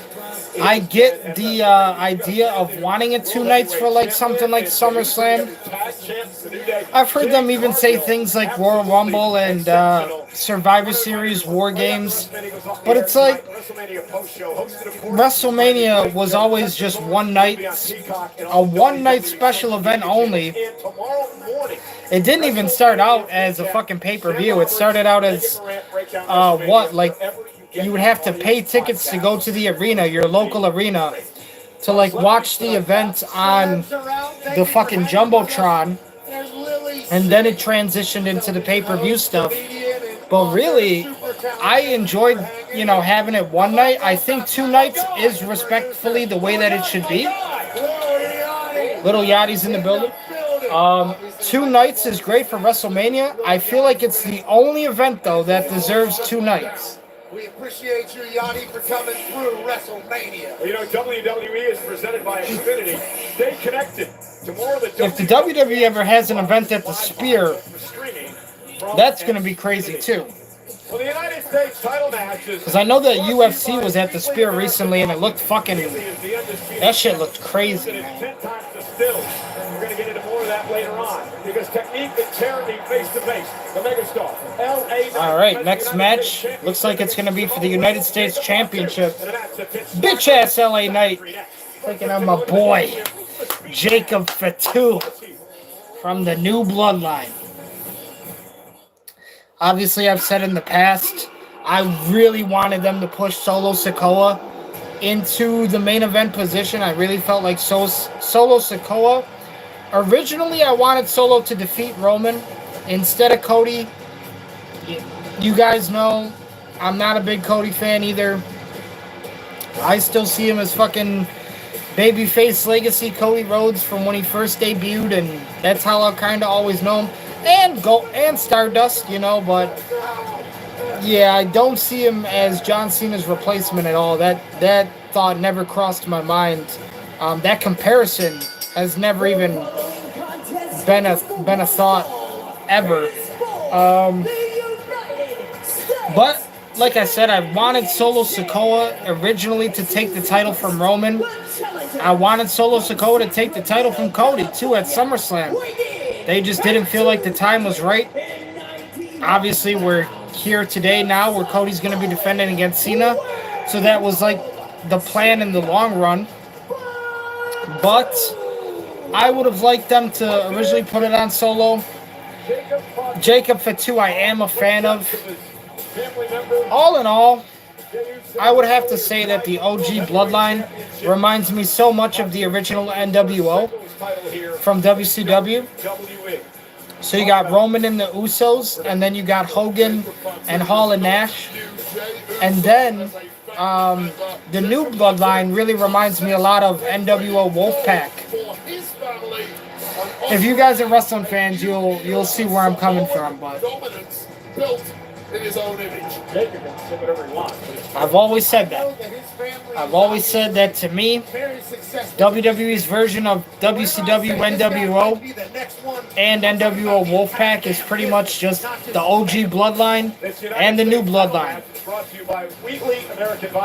But I really am a big fan of Solo Sikoa.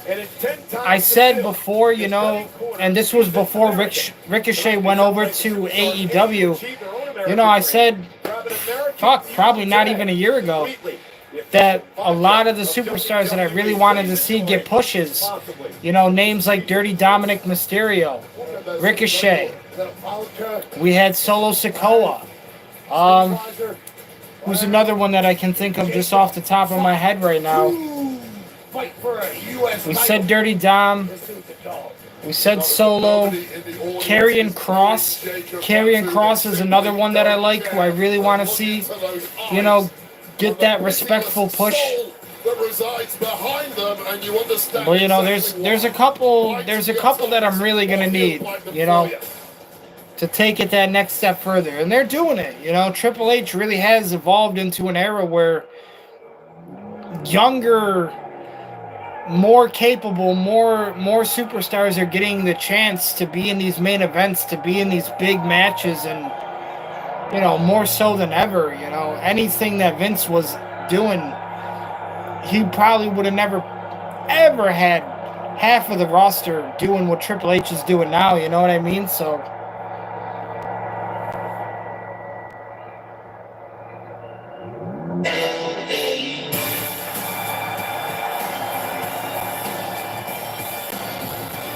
Looks like you, McAfee, with the chauffeur driver. Never in a million years. But LA Knight's arriving in style.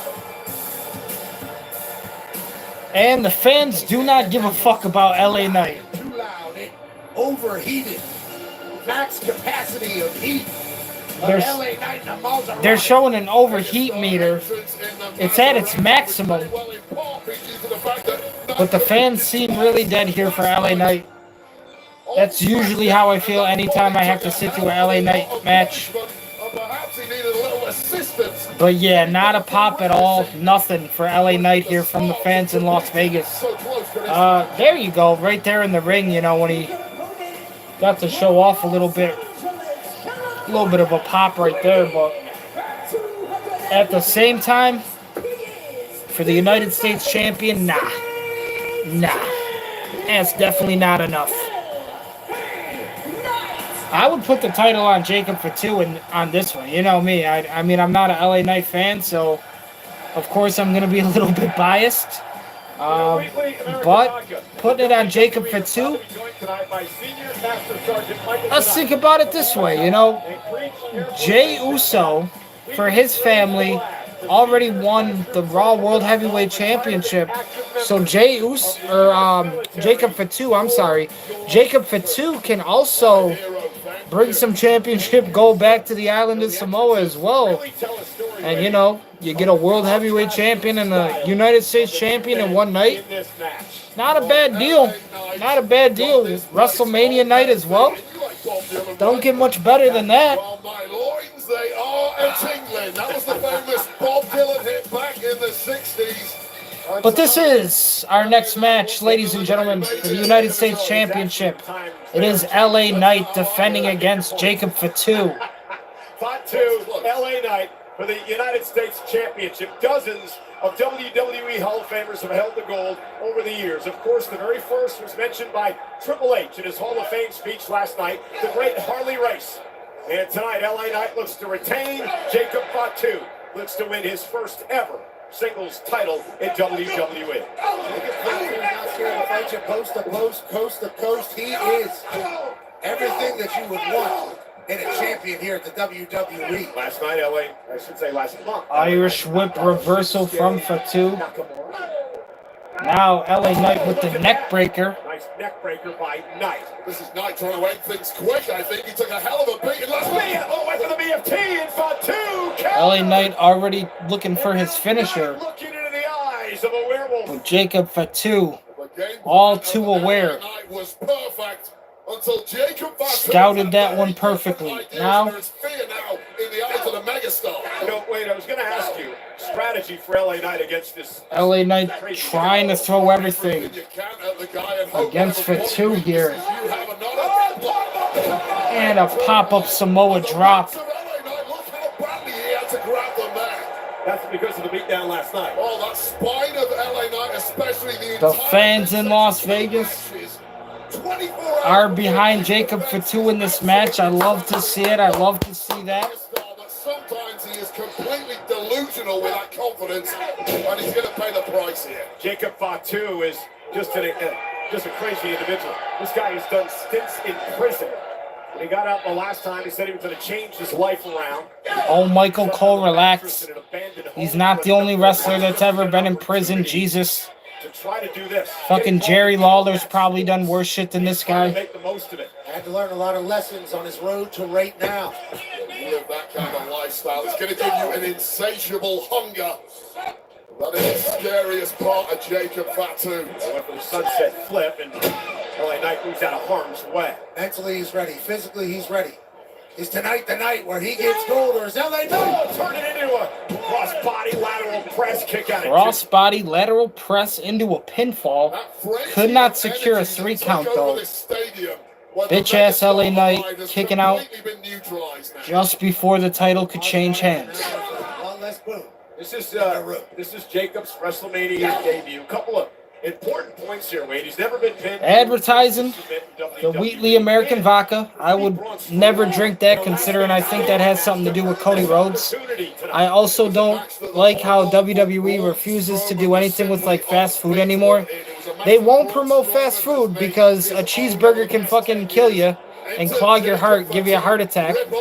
So we're not going to promote any Burger King. We're not going to promote any McDonald's. But we'll promote vodka because 12-year-olds drinking, why should we care? Their parents should watch them.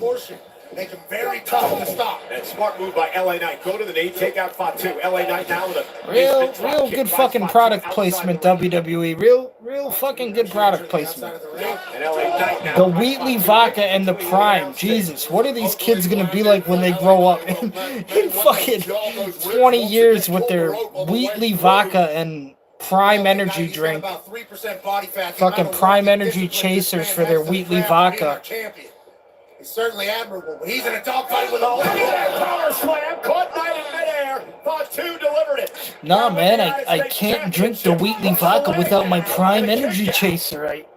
Jacob Fatu just has that intangible quality. And they're 2 for $5. Let me give the $5 to Logan Paul, man. A natural born fear factor for the entire locker room due to his abilities to pull off moves like that in the. That's what people sound like when they go to the grocery store and they shop for Prime Energy. That's what I imagine Logan Paul fans sound like. They always have $5 ready for Prime Energy. They just always ready to go. It's like somebody's just gonna pull fucking a Prime Energy out of their pocket when they're walking down the street. They're Logan Paul dick suckers, so they just gotta fucking, as soon as they see that Prime Energy, they're just gonna take my money. Yeah. Tried it again, this time Knight able to counter. Went to the well once too often. Well, maybe not. Oh, LA Knight, nice arm. A little bit of a strange arm drag there from LA Knight. Could have just been an awkward sell from Jacob Fatu, but still. He can't follow it up, but he's getting a little bit of a breather. Yeah, but Wade, you're a 5. Jacob Fatu is a little bit stiff in the ring, but at the same time, though, you have to understand a lot of that Samoan wrestling style has to do with aggression and really just impactful, powerful moves, you know? That's our U.S. champion. So, yeah, he is a little bit stiff in the ring.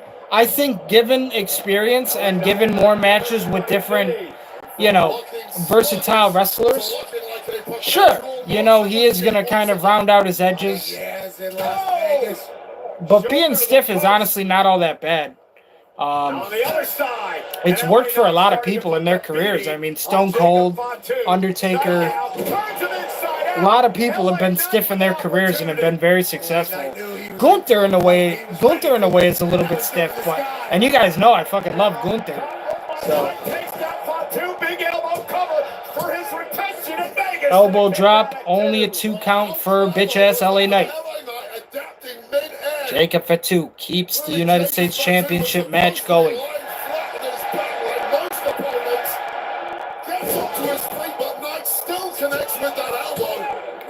To show you simply can't keep Jacob Fatu down for long and back again on the offense.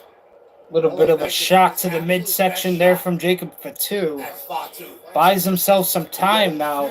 Ability to regenerate in record time. All those lessons we talked about. Now Jacob Fatu, top rope. And again, Knight knows Fatu well. Great defense there. LA Knight able to turn things around. As Jacob Fatu was looking for the aerial attack. Now LA Knight. That's what he's trying to do here. Climbing up the ropes here. Fatu able to put him back down to the ring. Now Fatu climbs up to the top turnbuckle again. LA Knight meets him there. Suplex from the top rope.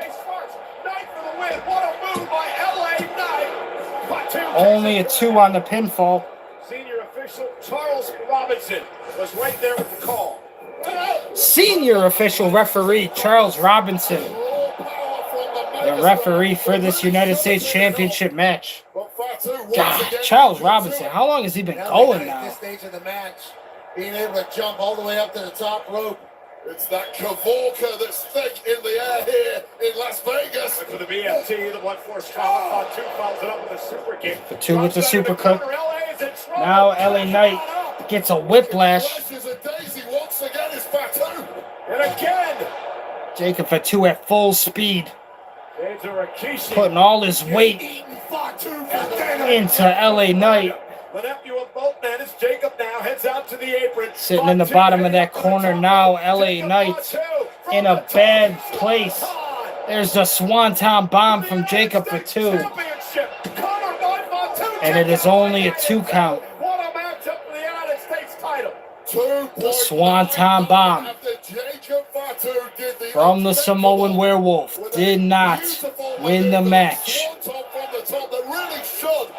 Put the megastar away, but the megastar just grows into the brightest of spotlights, and it gets no brighter than WrestleMania. How the hell LA Knight still fight? First singles championship match in WWE for Fatu. First singles WWE championship match for Jacob Fatu here at WrestleMania 41, Night 1, Saturday. The match for the United States Championship against LA Knight defending. Split crowd. Captivated by Jacob Fatu. Now Jacob Fatu. Insane abilities. Oh my God. Somehow that was a BFT from LA Knight.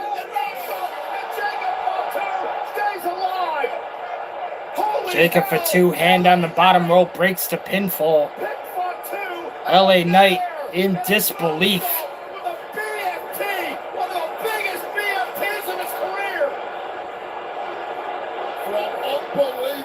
Fatu chants from the fans in Las Vegas.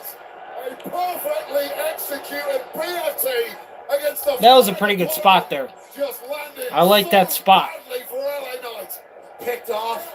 Jacob Fatu in the sky. That may have been LA Knight's last hurrah, or was it? The Knight still fighting back. Fatu is hurting in a big way here, unsurprisingly after that BFT. Okay, LA Knight ribs. Ribs first on the top buckle. And now, Fatu right to the small of the back, the ribs again. Elbow drop on the ribs in the back of LA Knight, who is stretched out over the top rope. Now, a Samoa drop from the top rope. So powerful. Jacob Fatu looking for the end now. Top rope moonsault. And another one. 1, 2, 3. We have a new United States champion, Jacob Fatu. That's what I'm talking about, Triple H. That's the type of fucking booking that I want to see right there. That's what the fuck I'm talking about. The Samoan Werewolf. More gold for the island of Samoa. There is more gold coming home to Hawaii after WrestleMania 41. Wins the first singles gold of his career in WWE. Congratulations, Jacob Fatu, our brand new SmackDown United States champion. Your first ever title, Jacob Fatu. That was a great call. A lot of title changes at this WrestleMania. A lot of title changes for Night 1. They got to be trying to make you believe that Cody's kind of in jeopardy, you know what I'm saying? Maybe on later on tonight at Night 2, they'll bring up a statistic where it's like this many titles change hands on Night 1. Cody has this much of a chance of retaining. Some shit like that, you know what I'm saying, chat? Like I said, that WWE don't pay me for these ideas. This is just me giving you free information. Everything Fatu does is impressive, including pop-up moonsaults off the top rope. He hit 3 of them on LA Knight, and that was all he Jacob Fatu, our new United States champion, bringing it back home to Hawaii. Ladies and gentlemen, what an incredible night The island of Samoa with all the gold tonight. Jacob Fatu is now the United States champion. Michael Cole, please retire from commentary after this year's WrestleMania.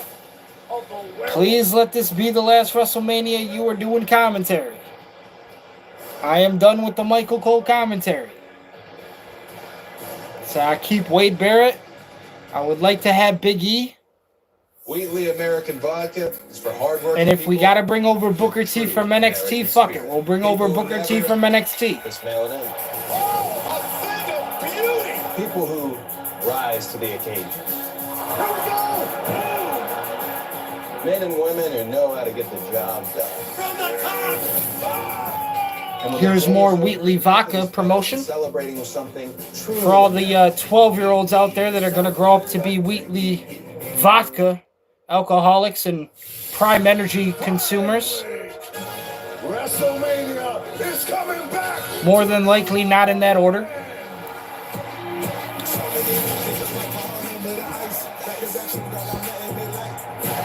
WrestleMania 42, live from the Superdome.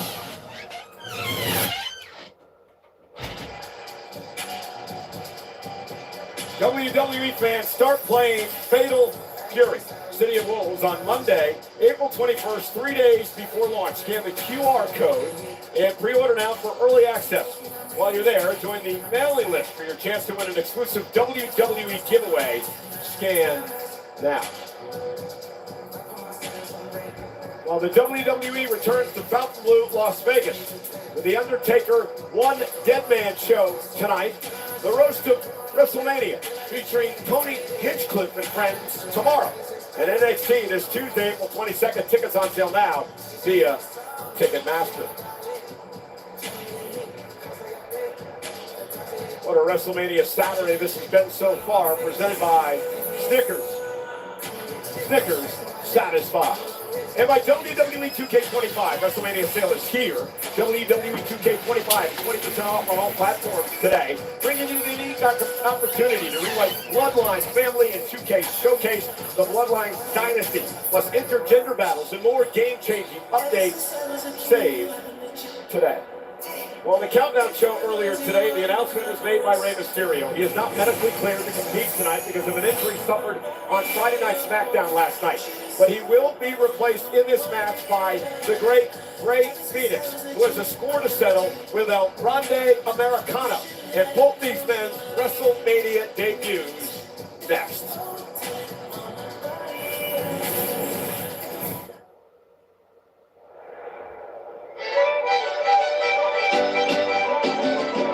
Oh, goodness. This is who I think it is.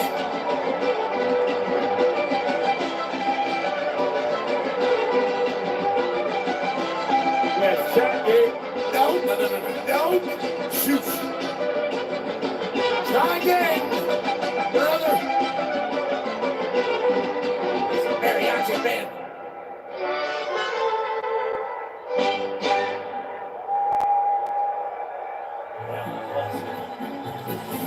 Four people forced to wear the El Grande Americano mask.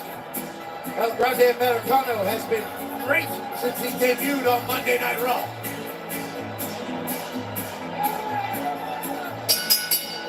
The following contest is scheduled for one fall. Introducing first, from the Gulf of America, weighing in at 202 pounds,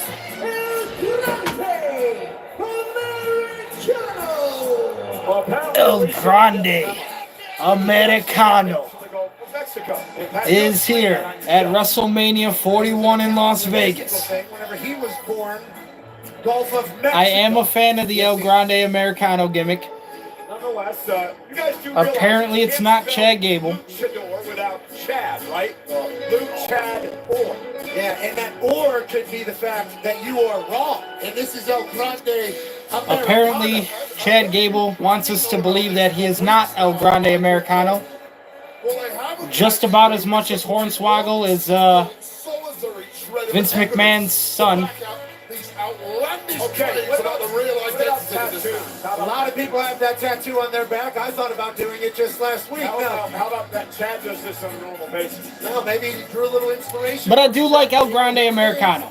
I am a fan of the gimmick. With all that being said, just a few weeks I ago, think this has actually been pretty entertaining the last couple weeks. And El Grande Americano seen in the same hallway at the same damn time. I like the promos where like Chad Gable has been paying off like this old wise sage on like how to defeat the luchadors and shit. And like he's just like forking over like thousands of dollars for like pointless information. It's been pretty entertaining, I won't lie. That is what's going to get called back. I'll tell you what, it didn't. With that being said, El Grande Americano, I can definitely support that. I can see the push happening. I can see the push happening, Chad. El Grande Americano's opponent for tonight, though. Speaking of a luchador.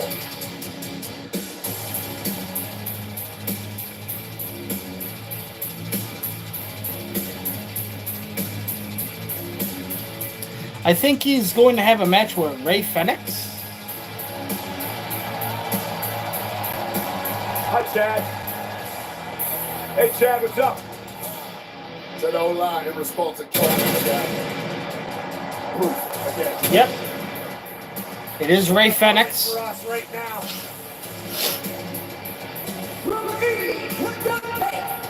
Also an opportunity in the future for the tag team division to obviously incorporate Penta and Rey Fenix.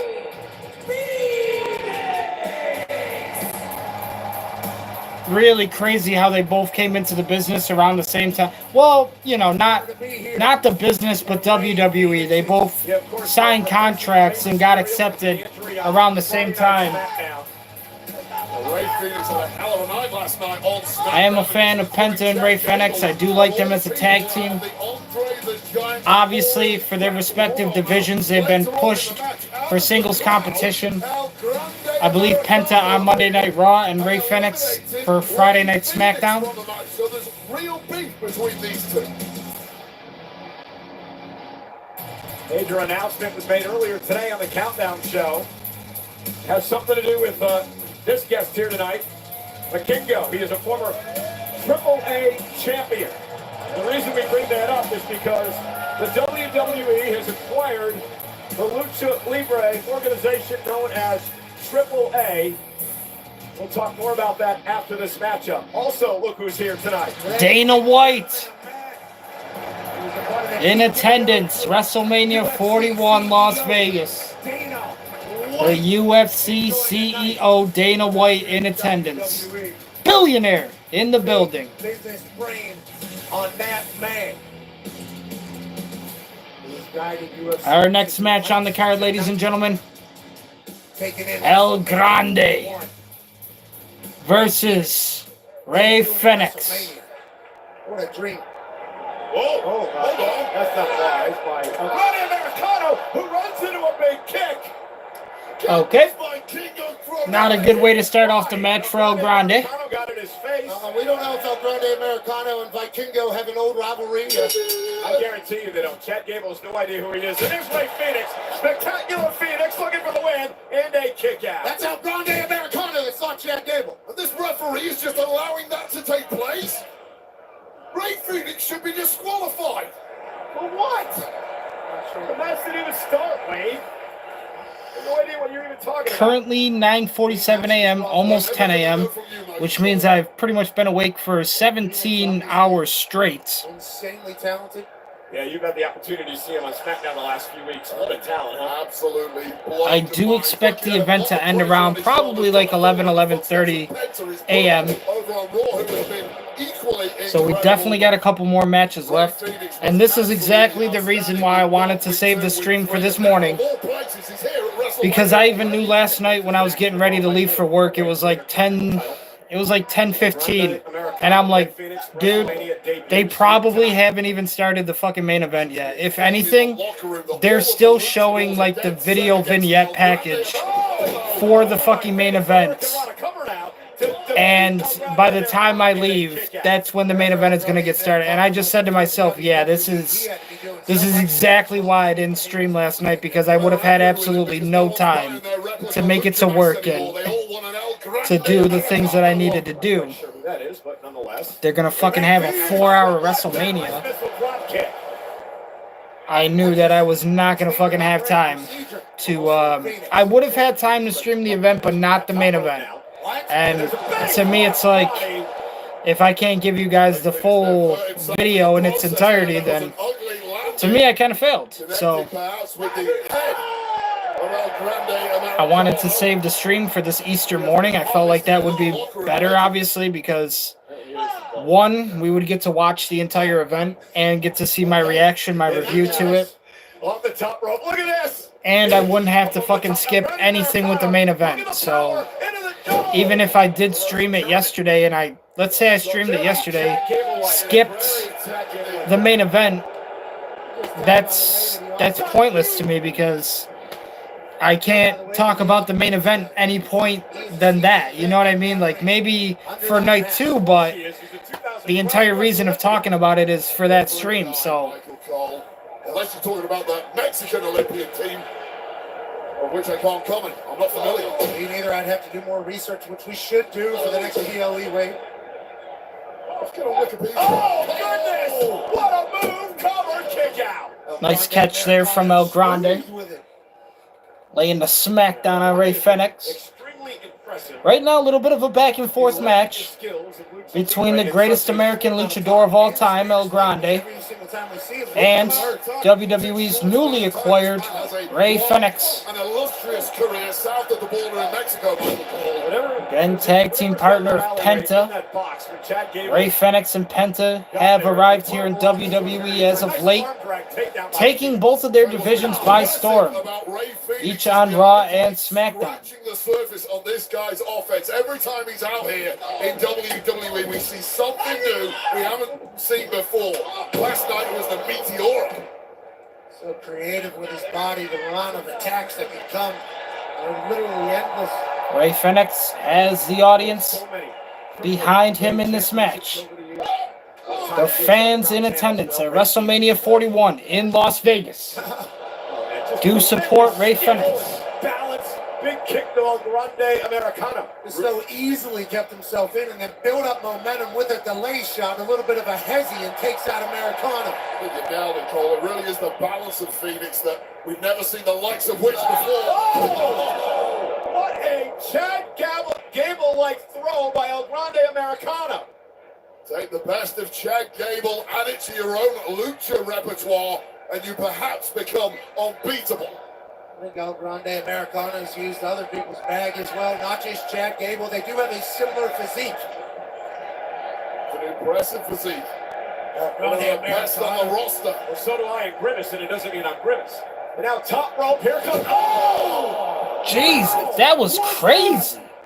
That was a great move from El Grande. Chad Gable. Where the fuck did you pull that one out of your arsenal? 540?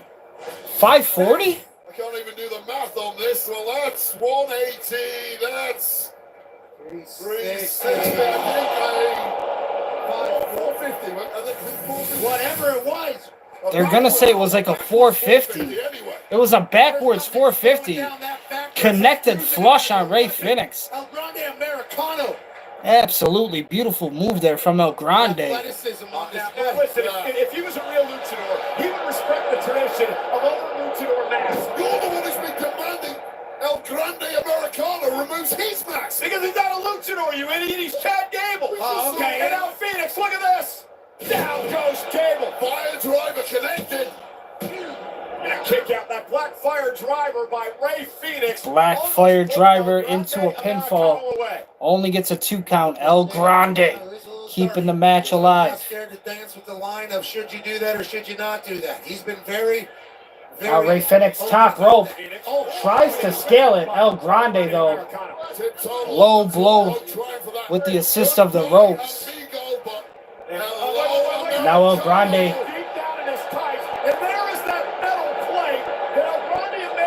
utilizing that metal plate underneath his mask.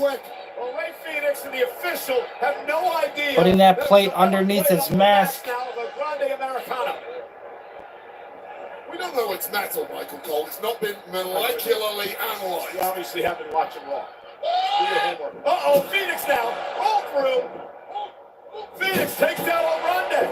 Phoenix might know about what's going on with the forehead. Says it doesn't matter if I attack him first. Top rope by Phoenix. Wow! Kick. Goodbye, amigo. Oh, wait a minute. Phoenix may have sprained his ankle when he came up the top rope. Phoenix hit hard. They have sprained his ankle. Now Ray Phoenix selling the ankle. That is great point. When he kicked the face of El Grande Americano, I believe he kicked the metal plate. He may have a broken foot. I think he just twisted his ankle on the top rope. El Grande with the ankle lock. And Shamrock Kurt Angle, El Grande Americano ankle lock. For all the talk on that small joint of the left boot of Ray Phoenix just Ray Phoenix getting pulled back to the center of the ring. El Grande Americano with the ankle lock submission. Roll up pinfall unsuccessful, only a 2. Phoenix off the top of headbutt. Off the middle rope. Wait, Ray Phoenix connected with the head plate. El Grande's mask now.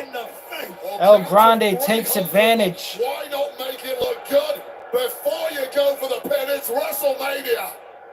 Highlight reel moment upcoming. And the flying headbutt with a loaded mask. El Grande Americano. Let's go. El Grande Americano with the victory. The greatest American luchador of all time. El Grande Americano.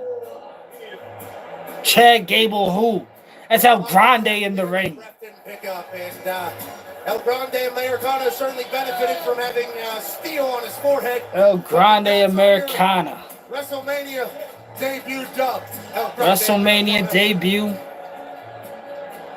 A big dub for El Grande Americana. He's a talent. This is the moment. Ray Phoenix thought he was gone for goodbye, amigo. The first time around, nice move there from El Grande Americano, and then the questionable object that was inserted into the mask of El Grande Americano may have been pivotal here with this boot, and McAfee nailed it. Metal plate perhaps catching the Oh my God, perhaps. Phoenix. And then followed up with this headbutt out of mid-air. A carcass of Ray Phoenix, and this bit was just for the flash photography. That was a good match too. With a precision strike, giving victory Honestly, if I had to say top 2 matches for me right now, Naomi and Jade was really good. And also, Jacob Fatu and LA Knight, I would give it to at number 2, just because Jacob Fatu is our new United States champion. But that was a really good match right there too from El Grande and Ray Phoenix. Not a bad style clash at all between the two. And that's like Kingo again. Triple A checking on his longtime friend Ray Phoenix. Kingo, who took a real cheap shot at El Grande Americano pre-match. It did not prove helpful for Ray Phoenix.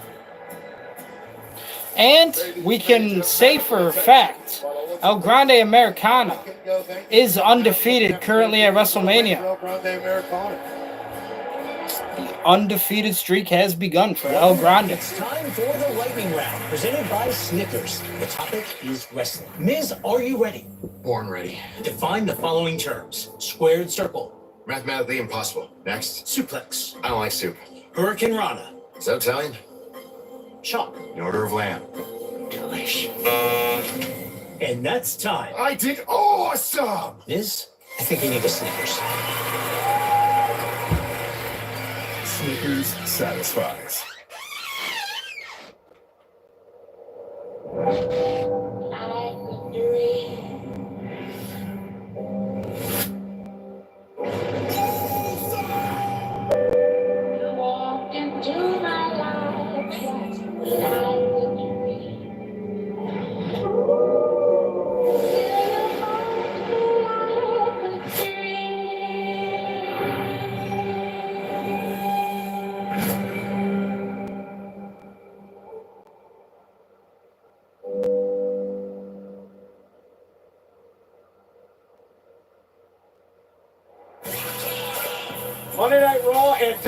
WWE Clash in Paris are coming to Defense Arena in Paris, France on Friday, August 31st and Saturday, September 1st. Combo tickets on sale this Friday, April 25th. Earlier today, ladies and gentlemen, on the Countdown show before WrestleMania, we made a massive announcement.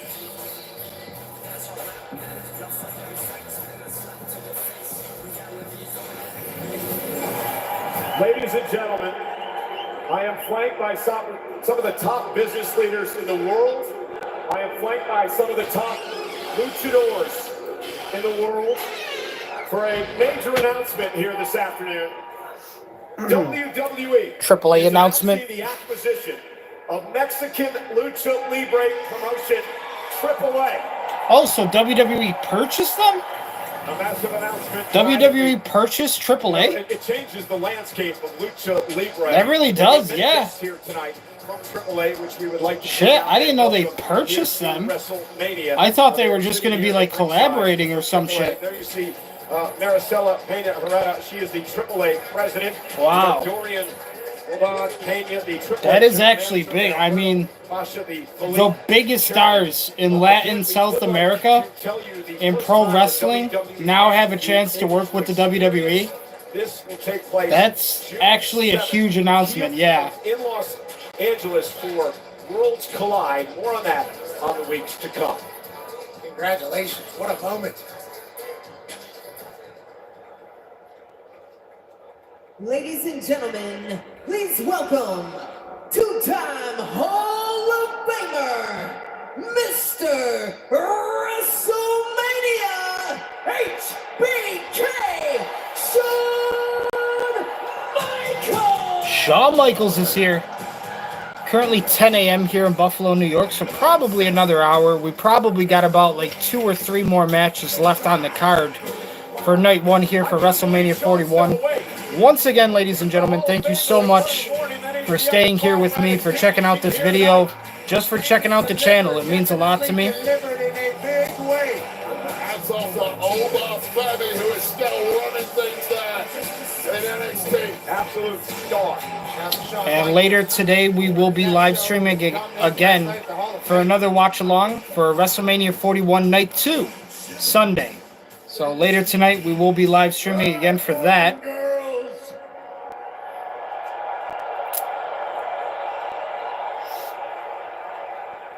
What an incredible night so far. Let me also check my battery real quick on my phone. We got a pretty decent percentage still. Pretty decent percentage still. It's not bad. Checking out the Creep Show shirt. There you go, chat. We have had new champions crowned. WrestleMania, moments and memories created. And Las Vegas, we ain't done yet. We ain't done yet, Las Vegas.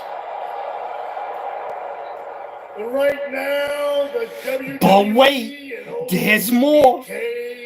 Would like to thank all 61,467 of you for a sold-out WrestleMania Saturday. Great news from the Heartbreak Kid. Sellout crowd tonight of 61,467. 61,467 fans, apparently. In Allegiant Stadium in Las Vegas, Nevada. Home of the Raiders. Worthy of a celebration for sure. Shawn Michaels making the attendance announcement. Break it down. The greatest stage in the history of Mania, as people are saying. I agree. You did the Denver deal. It's an honor to be a part of that. This place has been alive and electric since Wednesday. He's the highest earning touring rapper in the world. His Air Jordan collaboration revolutionized the sneaker world. He was in the ring with The Rock, John Cena, and Cody Rhodes at Elimination Chamber. Travis Scott's song Fiend featuring Playboy Party is the official theme song of WrestleMania 41, which is available now on its latest album, Utopia, a record that debuted #1 on the Billboard 200 chart. Travis Scott makes bangers only. Shout out to Fiend. Bangers only. Shock. All the new WWE Bangers only. Baddies only. For a limited time only on WWEshop.com. I make bangers. I get baddies. Travis Scott and the WWE are a beautiful partnership. Shout out to the stars in the house, Stephen Amell. Is Tom Brady going to be at night 2 tonight? I did hear that rumor as well. From the series Arrow, and then Israel. I don't fucking care for Israel Adesanya. Is Tom Brady going to be at night 2, though? That is the question. Certified ass kicker in, ladies and gentlemen. Dana White again with the spotlight. Of the UFC, a part of the TKO company. He is a part of the TKO company as well. Dana White still in attendance. He's made it this far. Can he make it a little bit longer? Our next match is going to be for the WWE SmackDown Women's Championship. It's the champion, Tiffany Stratton, versus the challenger, the 2025 Women's Royal Rumble winner, Charlotte Flair. It's Tiffy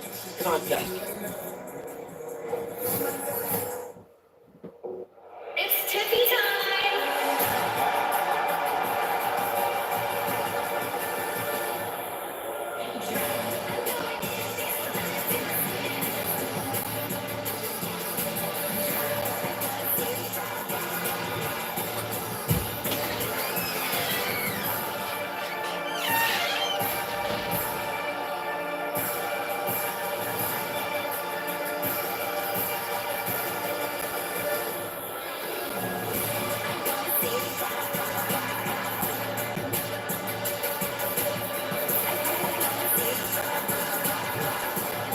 That was her in the middle. And that's why he's the best analyst in the game.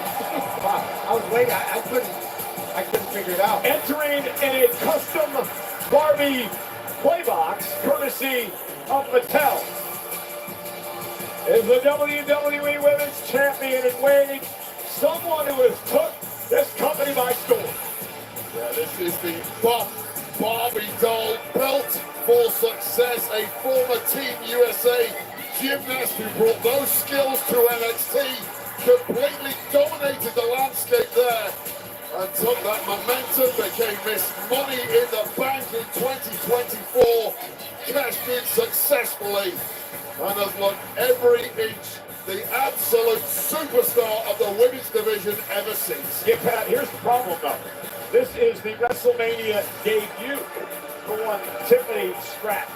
And she's going up against one of the all-time greats defending her championship. Well, he probably feels that her and the all-time greats have the same trait, and that's the fact that they have it in all walks of life. There are people that just have it, and there's people that don't. Tiffany Stratton has it. She's had it since the moment she showed up in this industry. There's no wonder she's been the champ this quickly. She's ready for the moment. This championship match is brought to you by Be Better, where you can earn rewards for doing better. Maybe you could use that as an incentive, Wade. To be better? Yeah. Be better. How can you be better than perfection, Michael Cole? You've been trying 28 years to get better. I'm still waiting to see any signs of improvement. Well, we are professionals. Hit the bar at least. Loose bags, that is correct. You guys drink a lot.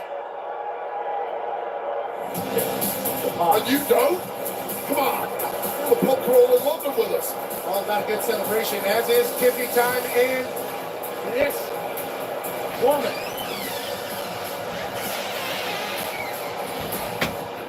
This icon.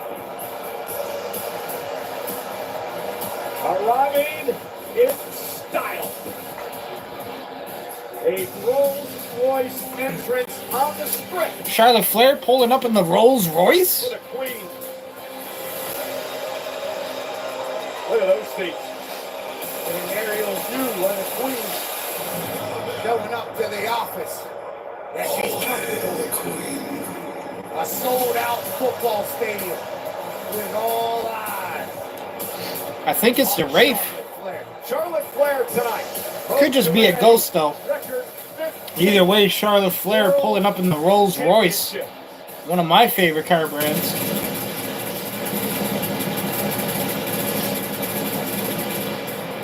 Charlotte Flair is a Nonetheless, this match is not about cars. This match is not about what you drive. This match is about the WWE SmackDown Women's Championship. We talked about this earlier today. Charlotte missed the year of action. It is the champion, Tiffany Stratton, the baddie herself, defending the championship against the 2025 Women's Royal Rumble winner, the Queen herself, Charlotte Flair. But Charlotte Flair is out to beat her own record. She is in competition with one person, that is herself. And the competitor inside Charlotte Flair will never die. We know this coming Wednesday on ESPN Plus, the hit series, Stephanie Places, her guest, look at that woman, Charlotte Flair. Those Stephanie's places have been magnificent, very well done by all parties. Someone at this table will be a guest for Stephanie. I did say before, when they first made this match kind of official, I did kind of think they would more lean towards like a heel Tiffany Stratton, because that's really what we had been getting up until her championship run, really. But you know, obviously the face turn, she is popular with the fans. She's doing some great stuff in the ring right now. I really do like her ring style. That follows Charlotte Flair. I think Tiffany Stratton is a great champion, honestly. The following contest scheduled for one fall is... I did say before, though, when they first announced this match, I did feel like maybe they were going to have Tiffany get herself disqualified or something just to keep the championship. Because, again, Charlotte is one of those opponents. It seems highly unlikely that you can beat that kind of opponent, right? How would you defeat that opponent? You would probably have to do something like get yourself disqualified as the champion to retain the title. That is kind of where my original thought was with it. But now, once you see the shift in how people kind of reacted, you know, obviously Charlotte Flair has had all the success. She's had her spotlight. She's had her WrestleMania moments. I think the smart thing to do here, from a booker's perspective, I think the smart thing to do is actually give Tiffany the win. We know what Charlotte is capable of. We know that Charlotte is going to be around for a lot longer. I really just am a supporter, though, of what they've been doing with Tiffany. With the time being, I think this is a great opportunity for her. A match against Charlotte at WrestleMania. That's good opportunity right there. Really showcase what you can do against one of the best who have been doing it in the women's division for the last maybe 7 years, 8 years. The middle of the ring. You're Charlotte Flair. Wait, what do you do to take Tiffany out of the game? You question the fact that everything you've thrown at Stratton so far just simply hasn't worked. Now this one has gone off the rails several times over the previous few weeks and straight into a street fight here. It will document the personal animosity between these two women. The attack by Flair in the parking lot. It is turning into a slugfest right now between Tiffany and Charlotte. Both of the lovely ladies wearing pink. Tiffany with the pink and silver, Charlotte Flair pink and blue.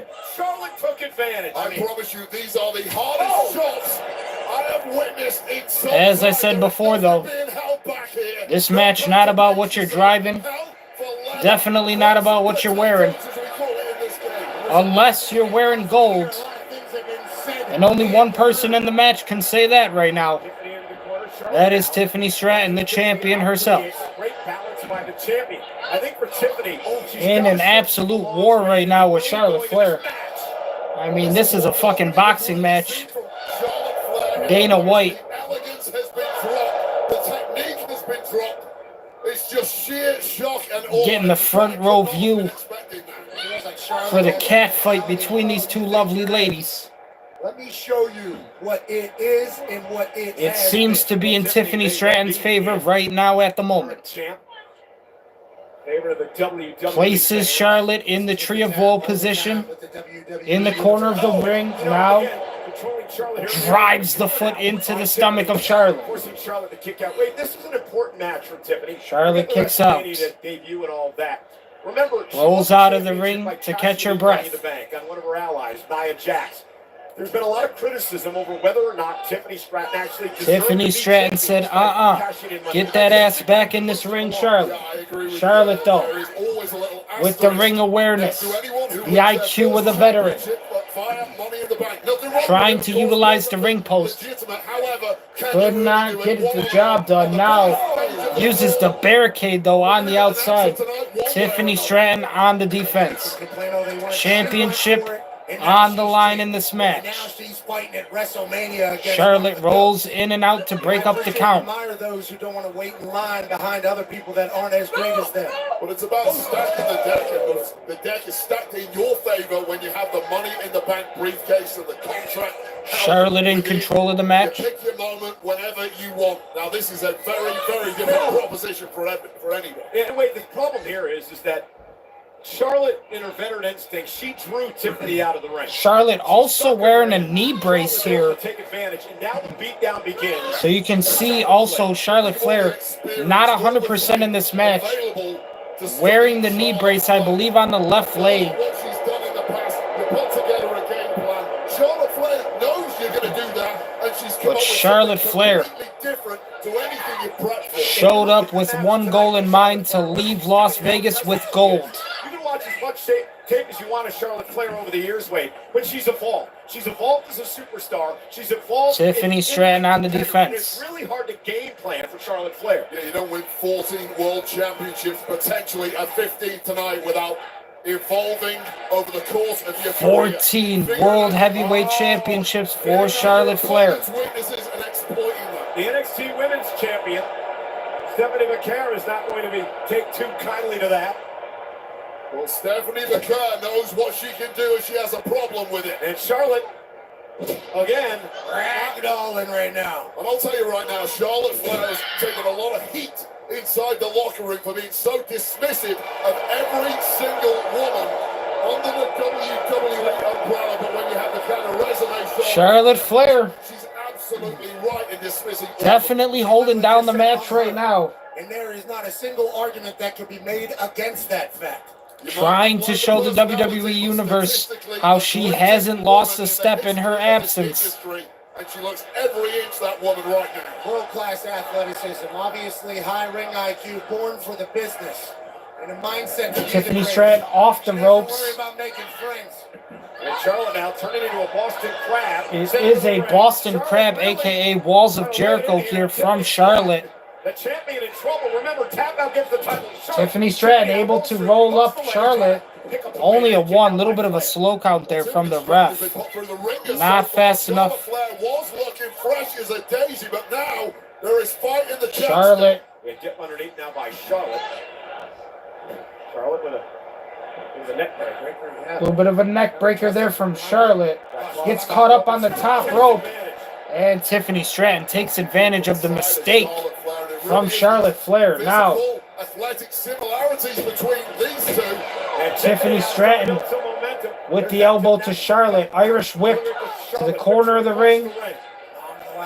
Both of these lovely ladies across from each other. Tiffany Stratton again with the elbow.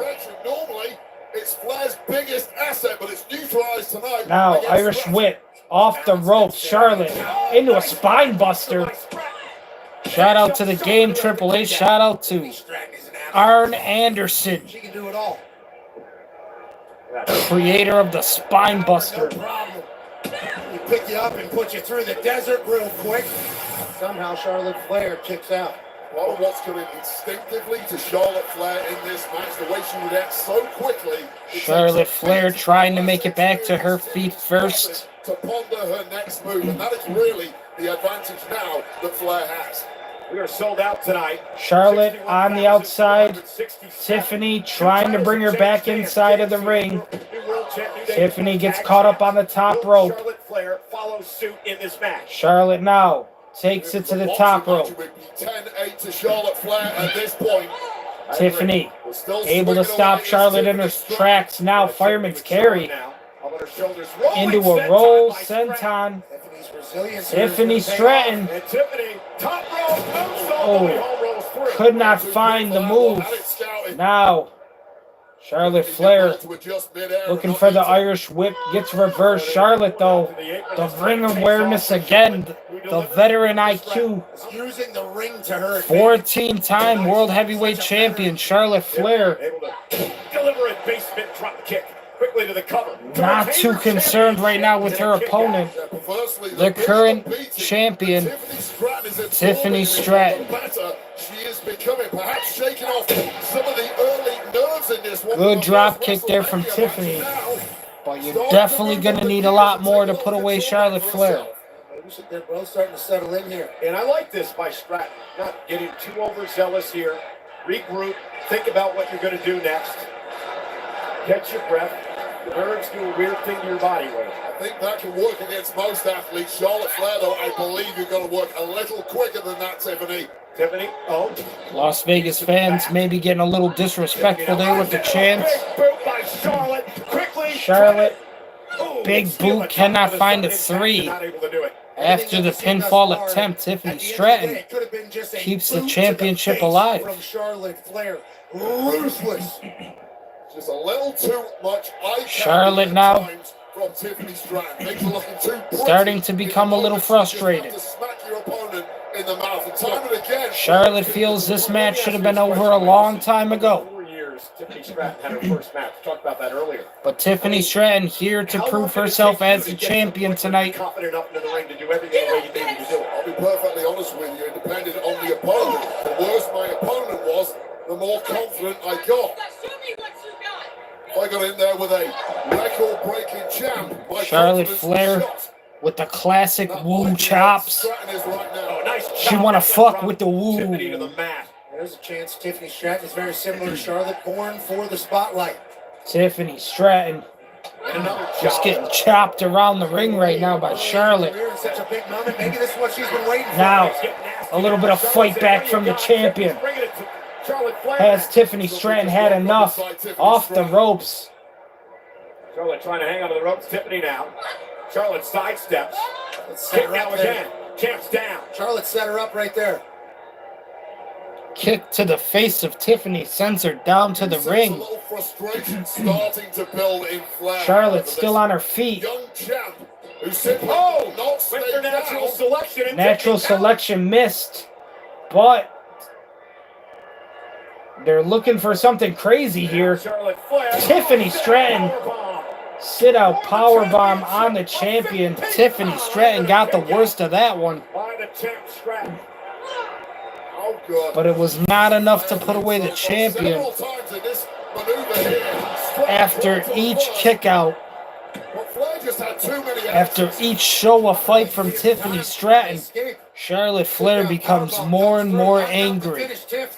That look on the face of Flair tells you, she thought she would be home and dry at this point. Yeah, I mean, frustration could be setting in. And disdain, too. Our champions fighting. Charlotte Flair showcasing the grit tonight that I don't think looking for number 15 in Las Vegas. All she has to do is defeat the current champion, Tiffany Stratton, the baddie. Kick by Charlotte. And now Flair. Now Charlotte Flair what she's doing here. just picking apart the champion. Into the leg to set up Missed though. the submission hold. The clothesline did connect though. Takes down Tiffany. Charlotte Flair right now in all control. Stepping over the corpse of Tiffany Stratton, and now Charlotte Flair wants to take it to the top rope. Tiffany Stratton says, no, think again, Charlotte. This is my match. Charlotte kicks Tiffany Stratton away from her. Tiffany, though, Continuing to fight. able What grit shown by Stratton so far. to get this match. Tiffany Stratton got up there with the quickness. Maybe saved her. In a close spot here with Charlotte, but Charlotte all too resilient for the champion.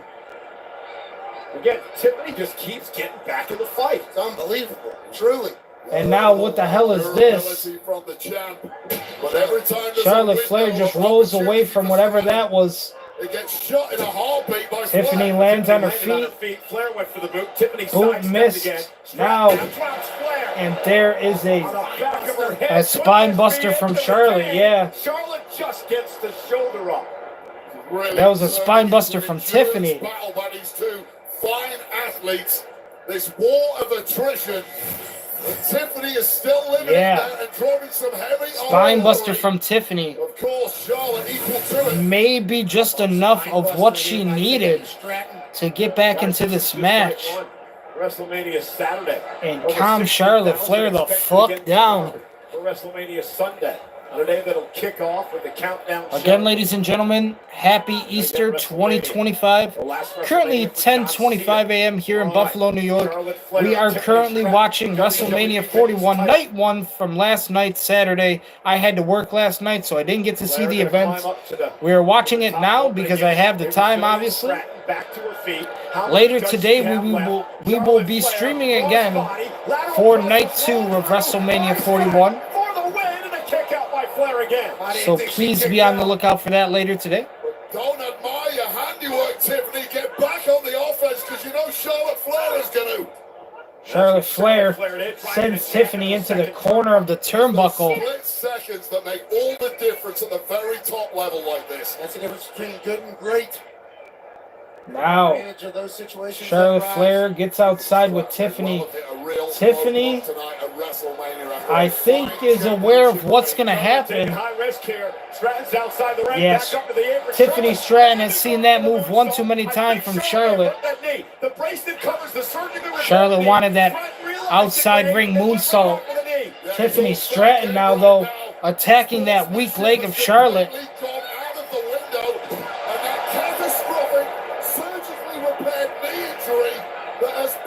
Charlotte Flair is now a bullseye. But Charlotte Flair win the championship. Stratton's got to kick again. Able to get herself back into the match immediately and has Tiffany Stratton down. Now Charlotte back to her feet, stalking the champion, almost looking for one last move here to end the match.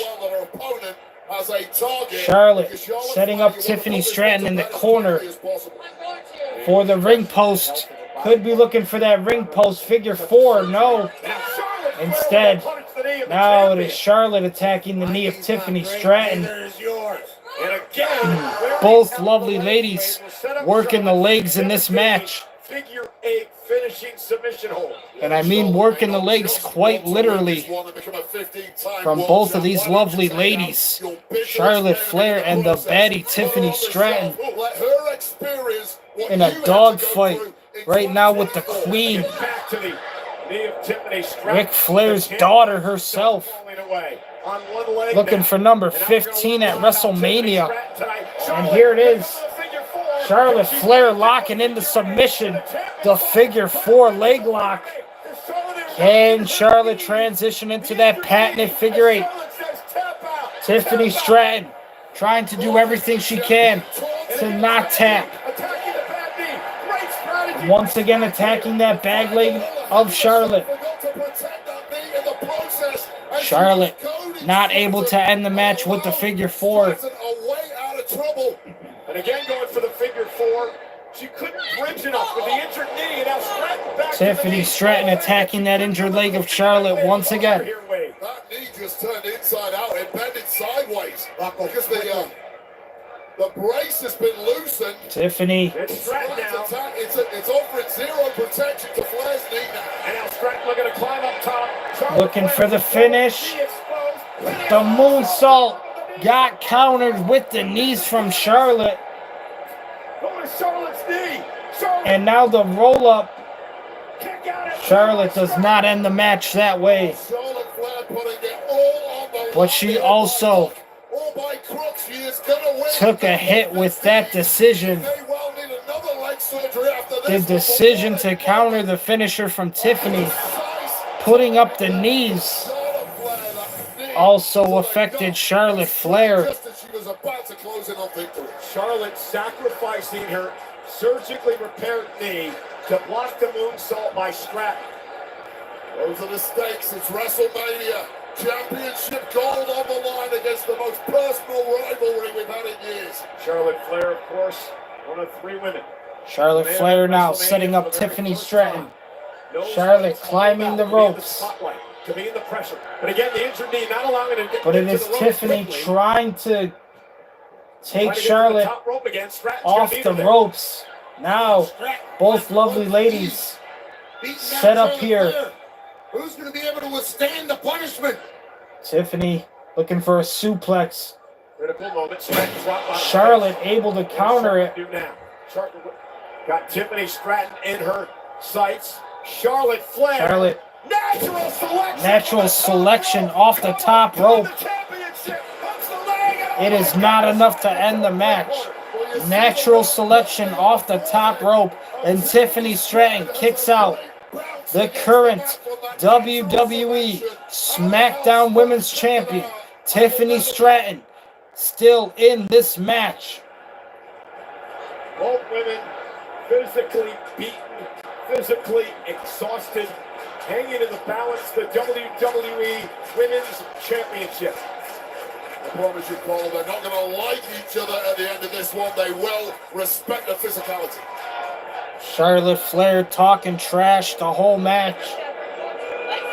And now trying to humiliate, trying to disrespect the champion. And now to the bad knee, and Charlotte Flair attacking the legs. Again, Charlotte, gonna look for the figure four. Looking for figure 4, gets rolled up. Charlotte rolls through. No, wait a second, what's going on here? We got a move happening. Charlotte gets countered. It's about whose flame is gonna get little sloppy, not gonna lie, a little sloppy this match. But it has been good, it has been decent. There are some moments though where you can clearly see, okay, the communication was a bit off there. Communication, timing, whatever it is. Tiffany Stratton and Charlotte have had some little delay in this match, but not too bad, honestly. And now Tiffany Stratton one more time off the top rope. Moonsault connects. And that is the 3. The match is over. Tiffany Stratton is still your SmackDown WWE Women's Champion.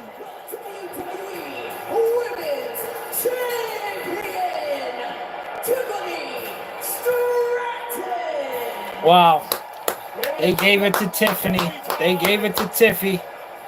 What a Tiffy time it is. Huge win.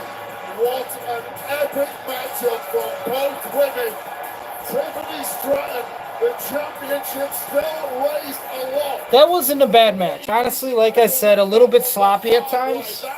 But for the most part, enjoyable, still decent. When it comes to toughness, when it comes to... And you gotta be happy that they decided to keep it on Tiffany Stratton as well. Good decision there. Because I don't think anybody in Las Vegas was really there for Charlotte tonight. But I do believe one day Charlotte is going to get that 15. I'm a fan of Charlotte all the way. It's just Tiffany definitely deserved this W. To get a W over Charlotte Flair at WrestleMania, like I said, that's going to look good on your resume. Tiffany Stratton has a long way to go still, though, in this business. And the career-defining moment has happened. Such a bright future ahead. Such a long way still to go for Tiffany Stratton. What does the future hold for the current SmackDown WWE Women's Champion, after defeating Charlotte Flair at WrestleMania. It was small, but Tiffany Stratton earned every bite of it. Congratulations to Tiffany Stratton. And here's a sneak peek at Sinner, the new genre-bending thriller from Ryan Coogler, director of Black Panther and Creed, starring Michael B. Jordan. Only in theaters and IMAX April 18th. Okay, so I think we only have about like 1 or 2 matches left because time is ticking away. It's 10:33 a.m. right now, Buffalo, New York time, Eastern. So, pretty sure we got about 1 or 2 matches left. I'm going to take a bathroom break. They're showing off an amazing movie currently called Sinners, which is like a Western horror vampire movie. I love vampire movies. It's got Michael B. Jordan in it. Also, Josh Allen's very own wife, Haley Steinfeld.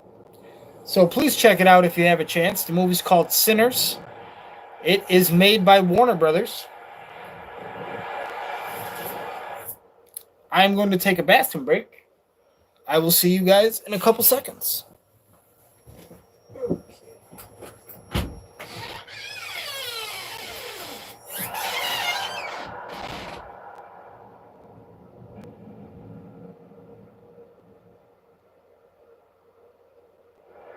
It is the first premium live event following WrestleMania. 3 weeks from tonight, WWE Backlash is coming to Enterprise Center in St. Louis, Missouri, Saturday, May 10th. Tickets on sale now via Ticketmaster. They are enjoying Cosmo, the interactive experience in Dallas, Texas. The reaction to Jacob Fatu winning his first ever United States Championship earlier on tonight. They're also enjoying the first ever premium live event on Netflix in India. Welcome to the family. Absolutely, and a big thanks to the 35th fighter win. Watching from the Misawa Air Base in Japan. Thank you, men and women serving the United States over there in Japan. Well, sold out tonight, 61,467, WrestleMania Saturday in Las Vegas. It has been quite the night, couple of new champions crowned. We want to invite everyone to join us for the WrestleMania post-show, meaning the following WrestleMania on Peacock and WWE social channels, of course hosted by the great Joe Tessitore. And then it's WrestleMania recap. It'll be Megan Morant and Sam Roberts, wherever you get your podcast. Tomorrow, WrestleMania recap. Well, ladies and gentlemen, last night, Pat and I had the honor and the privilege to host the 2025 WWE Hall of Fame induction ceremony.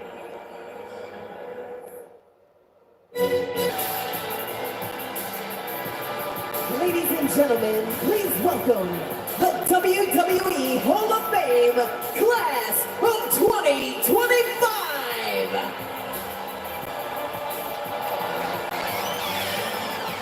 The Immortal Moment recipients, Bret the Hitman Hart and Stone Cold Steve Austin.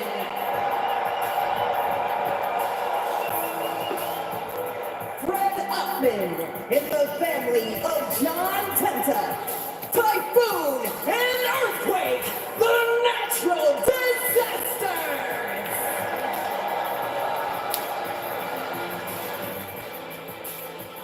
Michelle McCool.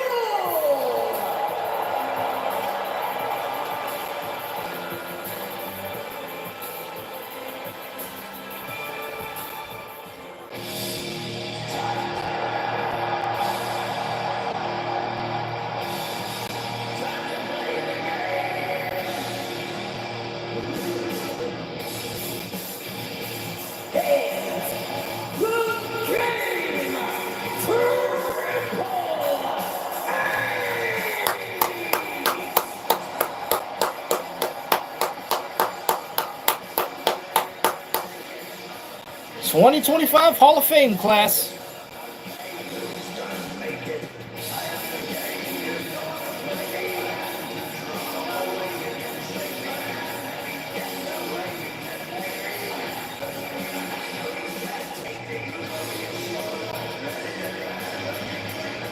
yeah, Cole.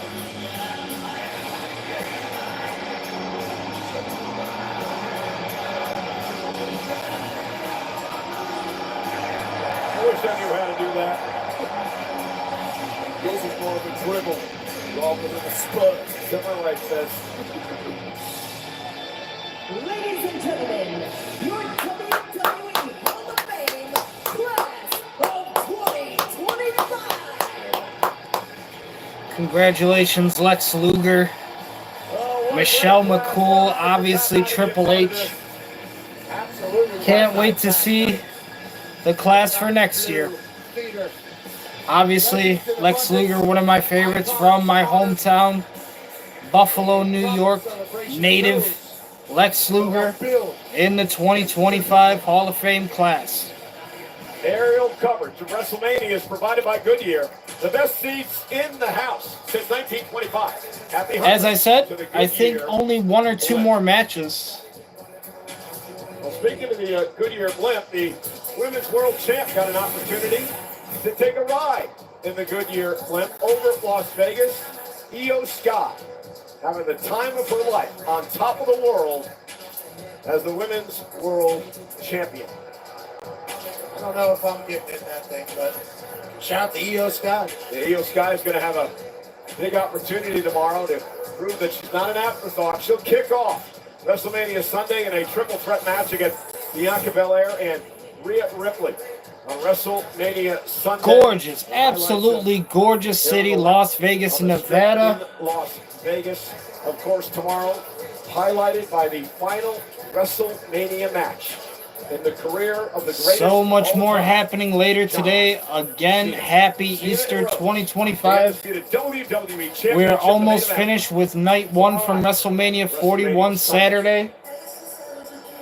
We're streaming right now. The stream started around 8 o'clock a.m. here in Buffalo. For the first time ever. And it should be ending soon. That's right, with Xfinity, And then later tonight, we will be streaming again for WrestleMania 41 Night 2 when they go live at 7 p.m. Eastern. Xfinity is bringing the goods. Speed, energy, and connection like never before.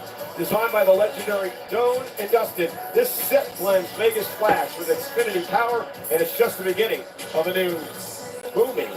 It is almost 11 a.m., about 20 minutes away from 11 a.m. here, An attempt at Dynasty. which means I have, I think, been awake for either 17 hours straight or 18 hours straight. I'm starting to fucking lose a little bit of count, I'm not gonna lie. It's been that long though. It's either been 17 hours straight wide awake or 18 hours straight wide awake now. As I said, we're not doing 24-hour stream or anything here on Twitch or anything. I'm basically just trying to watch some wrestling and share my love of pro wrestling with everybody who checks out these videos in this channel. And it looks like we have finally made it to the main event, which is going to be our triple threat, a match that I was really not excited about when they announced it. But here it is, our main event for night 1 of WrestleMania 41 Saturday. It is Seth Rollins versus CM Punk versus the Tribal Chief, Roman Reigns. I also have noticed a lot in these replays that they do on Peacock, because I usually don't get to watch the replays. I usually watch the event live when it's actually happening. But I've started working overnights recently, so my schedule has gotten changed around, and now I've had to adapt, and that's why we're streaming. But either way, Seth Rollins is out here with a fucking flamethrower.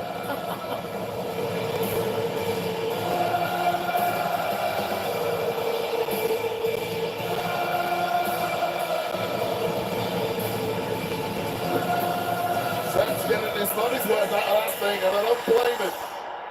Run that gas. Burn it down. What I've noticed that they've been doing in a lot of like these replays is like cutting some of like the video packages before the match, which obviously shortens a lot of the length. And I've seen a lot of the video packages leading up to the event already, because you basically see them on Monday Night Raw and SmackDown.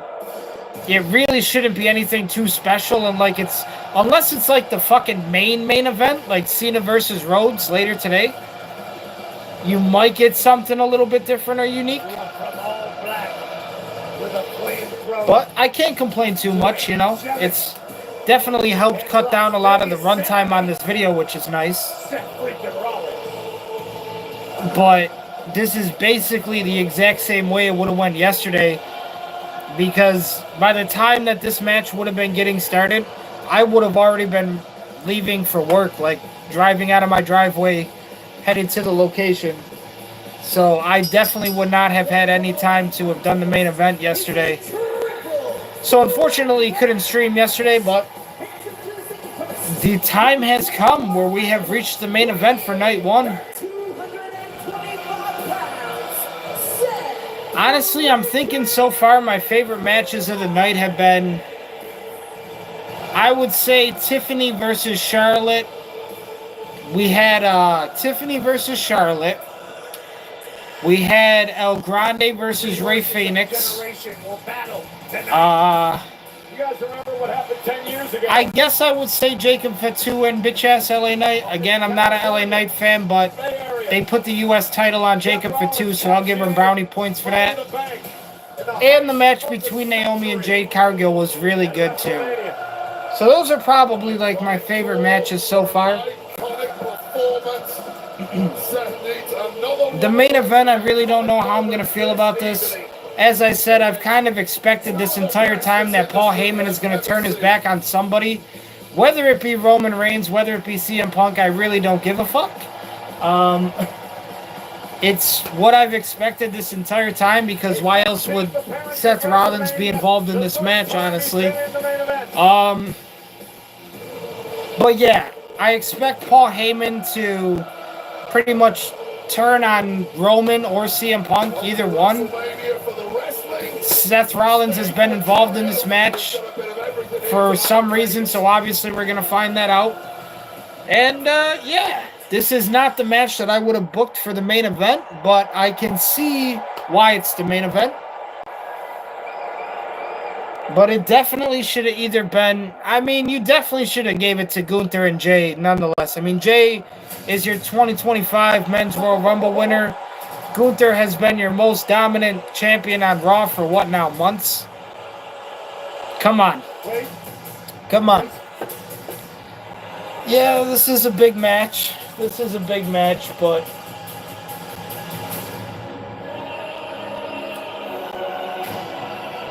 it's not the thing that I would have done this year, honestly. Like, in my opinion, Roman, Seth, and CM Punk could have all been doing something else way more entertaining than this, but, and as I said previously earlier in the stream,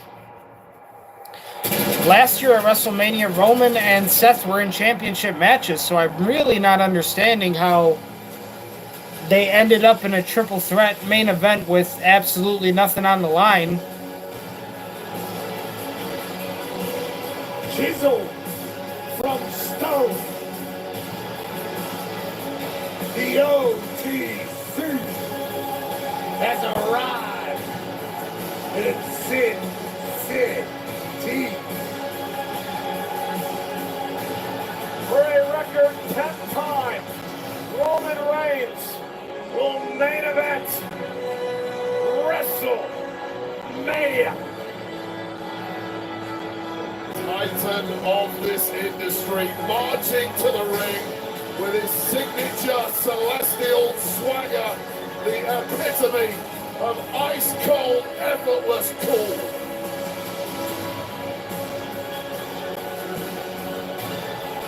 Roman Reigns with a... But this is our main event, ladies and gentlemen. Thank you so much for checking out these videos, checking out the channel. I appreciate it so much. It means everything to me. If you have made it this far into the stream or the video, I highly appreciate it.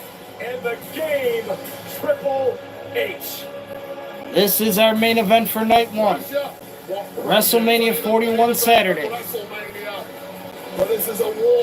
Seth Rollins versus CM Punk versus Roman Reigns. Las Vegas, Nevada. He has a locker at the main event of WrestleMania. This is where he lives.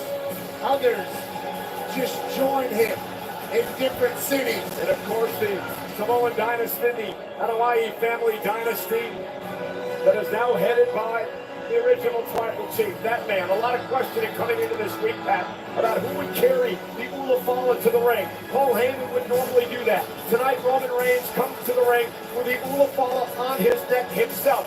And for the first time in many, many years, Roman Reigns heads into battle alone. The Ulafala symbolizes the head of the family. And when you talk about Roman Reigns' family, you're talking about one of the most successful and powerful families in the history of mankind. Roman wearing some kind of Jordan boots. A lot of ones to the sky here in Las Vegas, Michael Cole. Could be custom. Could just be a pair he picked up at a shoe shop. Family dominance continued at WrestleMania Saturday. Jey Uso, the new world champion. But the Air Jordans are on the feet of the tribal chief. And now the head of the table, Roman Reigns.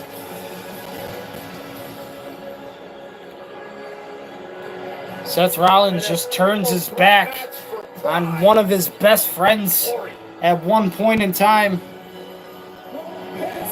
Seth Rollins just turns his back on Roman.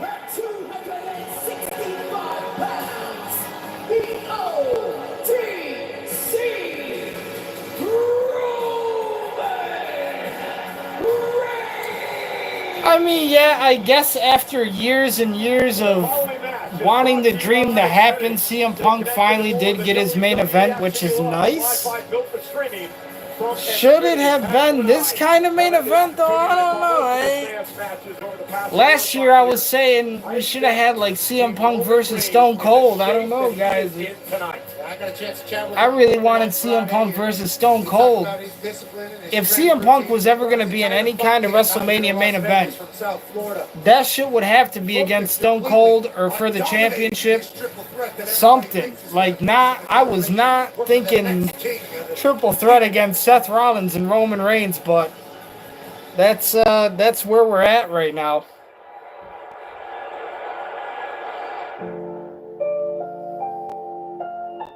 Don't let these tattoos fool you.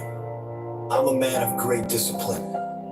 I don't drink, I don't smoke, I don't do drugs. I'm straight edge. My addiction is wrestling.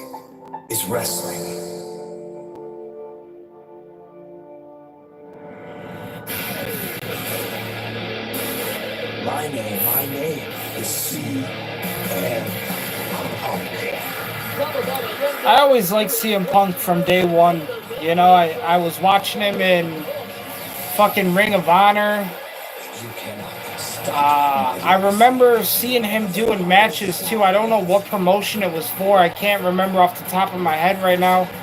But I do remember seeing him have matches with Chris Hero. His matches with Chris Hero and the independent circuit were fucking incredible.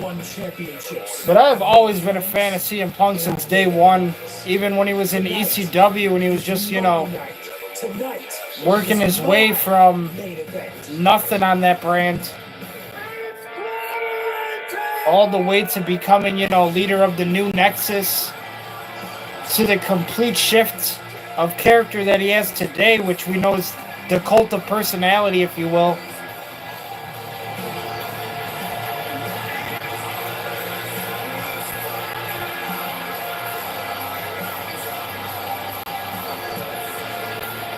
Pressure is my playground. My fire has always been burning.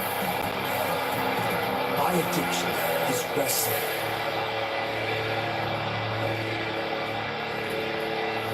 This is it, ladies and gentlemen. It's our main event.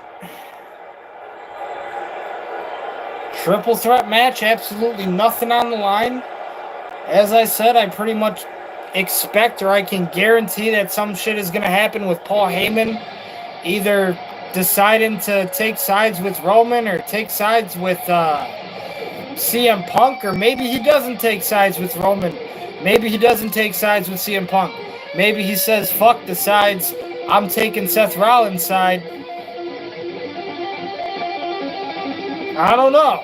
But I expect some fuck shit to happen because this is a fuck shit booked main event, in my opinion. But it's what we're going to get for WrestleMania 41. Our main event for night 1. We got in living color here. Performing live in Las Vegas. In living color. Performing the Cult of Personality. See, now at least this makes sense. I don't know what the fuck connection Fatal Fury and Jey Uso have, but in living color performing Cult of Personality live for CM Punk's WrestleMania main event entrance, I can understand that. I can understand that, chat.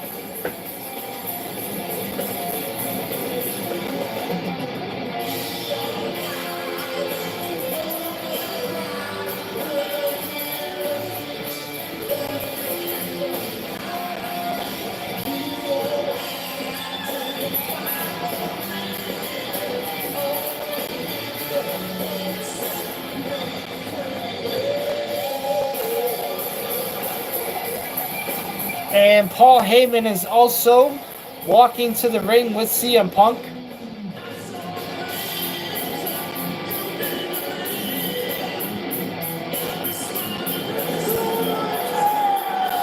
I mean, this whole story, too, has kind of felt rushed to me in just so many ways, because it's like they brought back CM Punk while Paul Heyman was still with Roman. So obviously, yeah, those two intertwine. Story-wise, yeah, you can connect the dots. But what the fuck? Like, what happens after this? Like, obviously, if Paul Heyman decides to not fuck with CM Punk anymore, he's either going to fuck with Roman or he's going to fuck with Seth. If he decides to not fuck with Roman, it's either going to be Punk or it's going to be Seth. It's like, I just don't understand the purpose of taking Paul Heyman away from one of these characters right now in this kind of a match.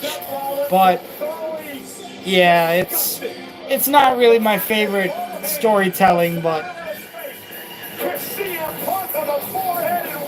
this is CM Punk's 8th career WrestleMania, first WrestleMania since 2013.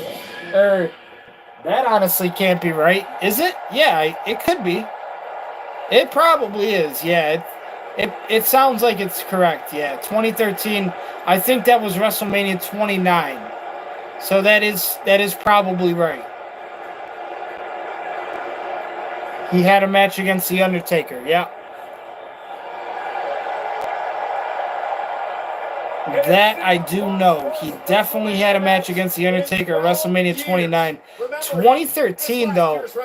But yeah, that means 2014 is WrestleMania 30. Yeah, that seems about right. Triple threat rules. First man to gain pinfall or submission will win this matchup. There are no countouts. There are no disqualifications. Paul Heyman is here at... This is the main event. The question, guys, though, is where does his allegiance really... Who is Paul Heyman going to take sides with? Well, I'll be the first to say I don't trust a word that comes out of the mouth of Paul Heyman, but perhaps for the first time in his entire life, he showed some true loyalty to one of the men who brought him to the dance in WWE, a bomb that goes way back, he and CM Punk.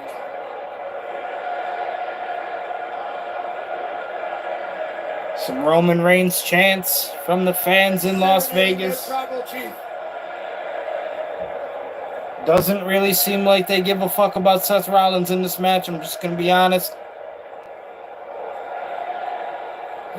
But, like I said, my expectation is we're going to get, Paul Heyman pretty much turning his back on either Roman or CM Punk. Or it could just be fucking both of them. I mean, But I'm expecting some fucking shit like that to happen because this whole story has been fucked. Allow Punk's favor to This whole triple threat main event just really isn't my favorite decision, but Punk helped Roman Reigns team out back in War Games Survivor Series. Nonetheless, we're here. It is happening. Triple H is the main booker, so it's his call. He obviously sold tickets, so I don't think he's too upset about it. Hall of Famers, the official in this main event, Rod Zapata, who will have the bell rings, the match begins. Triple threat main event, WrestleMania 41, night 1 Saturday. It is Seth Rollins versus CM Punk versus Roman Reigns. Las Vegas, Nevada. CM Punk just going to take a little bit of a walk outside of the ring right now. Going to isolate himself from the group. Going to go have a conversation with the wise man, Paul E. Dangerously. CM Punk showing up at ECW, run by Paul Heyman when he was just Roman and Seth Rollins in the ring, face to face. Valley Wrestling and become Heyman's best friend. And Rollins now said, we're not working together. Roman Reigns says, fuck the bullshit. This is a triple threat match. It's going to stay that way.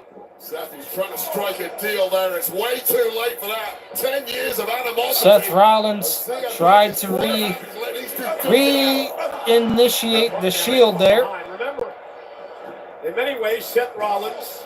I guess Seth Rollins wanted to form a little bit of an alliance with Roman. Roman said, nah. It was booked as a triple threat match. The fans are getting a triple threat match. Now CM Punk gets back into the match. And he's really just trying to pick his fights wisely here. Right now with Roman off the ropes. Roman, though, able to clothesline CM Punk, takes him down. Now clothesline to Seth Rollins. Roman sends CM Punk outside of the ring. It is Seth Rollins and Roman. Because of what's happening right now. Now Roman gets outside. With our tribal chief doing what he does so damn often. Seth Rollins in position for a Roman Reigns drive-by. Roman hits Seth with a drive-by. To the face of Seth freaking Rollins. It is all Roman Reigns in control of this triple threat main event right now. This is not about a championship. This is about pride and dignity and proving you're the best perhaps of a generation. About ego and animosity. And the man who has walked on water in this industry for the past 10 years, Roman Reigns, immediately taking control. And barking at Heyman. We're talking about saving this industry in the last 10 years. Here's what you could have had, Heyman. You made your choice. And now Punk also flags Reigns into the ring post. CM Punk and Roman Reigns. Sets up for a suicide dive to Roman Reigns. Roman gets hit with Seth Rollins. Suicide dive now is getting blasted around the ringside area. Gets thrown into the steel steps. Everything perfectly legal in this triple threat. No count out, no disqualification. Anything goes. Because of CM Punk. The Shield was built as a security force for CM Punk. Yeah, let's not make out like that is some accolade for CM Punk. They were brought in as security to protect CM Punk. And now Seth Rollins and CM Punk going at it. Both Roman Reigns and Seth Rollins know that. These two have been feuding over the months, ever since SummerSlam of last year. Some personal hatred between these two. Rollins has never forgotten the fact that Punk left the company, bagged off the company for many, many years, while Rollins stayed here and played the soldier. And when Punk came back to all the fanfare, it pissed Rollins off. It's Seth Rollins now taking out that animosity on Punk. I spoke to Rollins earlier. He said the only time CM Punk has improved the culture in WWE is when he cleared off for 10 years. CM Punk off the barricade, leaps into Seth Rollins. Now Seth Rollins and CM Punk fighting in the audience. Of course, why the fuck wouldn't they? We gotta have a fight in the audience spot It's WrestleMania 41. It's the bullshit triple threat main event.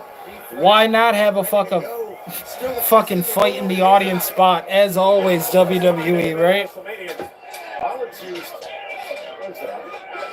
And there's the trash can. Getting more acquainted with the face of CM Punk. I'm telling you, dude, every fucking event, we gotta have a match where they take it into the audience and they fight through the entire fucking arena. I am so sick of seeing this shit happen, man. I have complained about it so much. I have no idea how this hasn't caught fire by anybody else, but this is one of the stupidest goddamn reoccurring things that happens in modern day WWE, man. We're just gonna fight through the entire fucking arena through a sea of people. It's so fucking stupid. They do it so much at every event. One fucking match on the card is gonna have a spot where they fight in the audience for an extended period of time that means absolutely fucking nothing, but to get more interaction from the audience. WWE, if you are listening, stop doing the bullshit. Stop fucking fighting in the audience every main event at every event.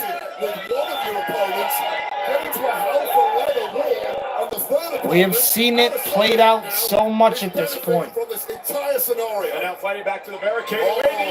Especially if it's a fucking no disqualification match. Anything like that. It's like it's a fucking guarantee.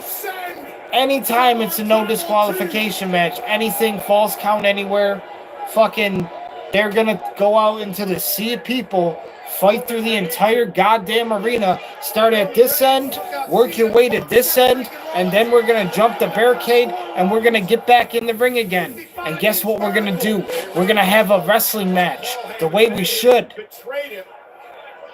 When he decided to come out here with CM Punk tonight. Far be it from me to criticize Roman Reigns, but I personally would have left Seth where he was. Isolate CM Punk, get him in the ring and try and win this thing. Well, they hate each other equally, so. Whose fucking bright idea is it backstage? Who's fucking getting paid the big bucks, the money, to put this fucking segment in every goddamn event, man? Anytime we have an event, I can almost guarantee one match on the card. They are going to take it out into the sea of audience. They're going to fight amongst the people. They're going to start at one end of the arena. They're going to work their way to this end of the arena. They're going to jump the barricade, and then they're going to get back in the ring. Please, WWE, stop doing that shit. Roman Reigns.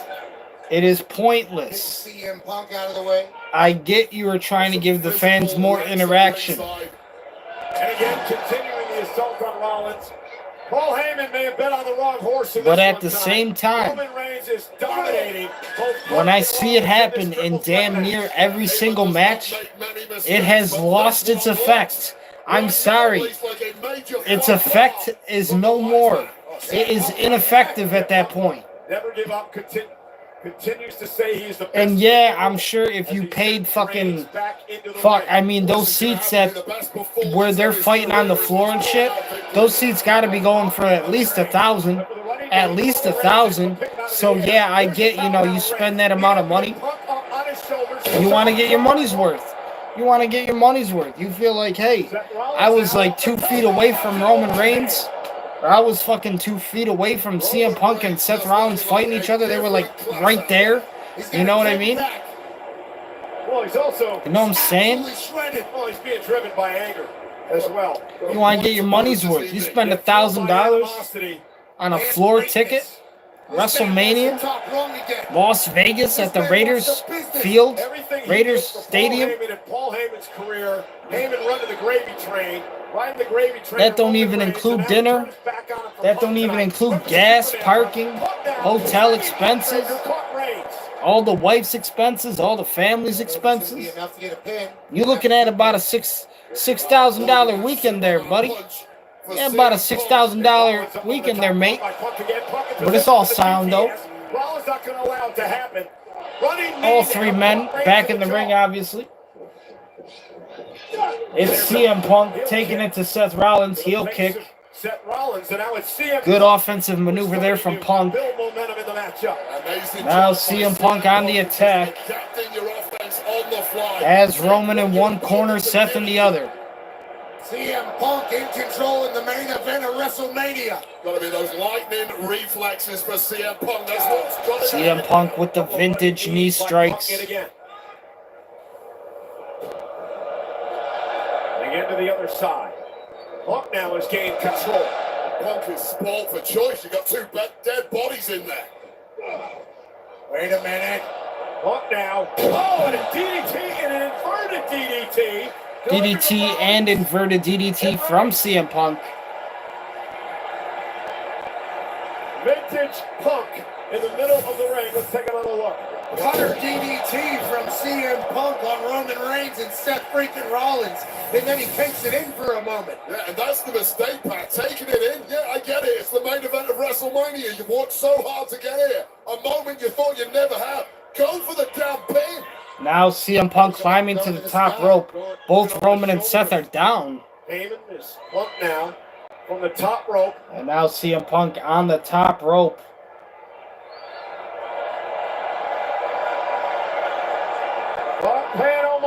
Elbow drop directly on Seth Rollins.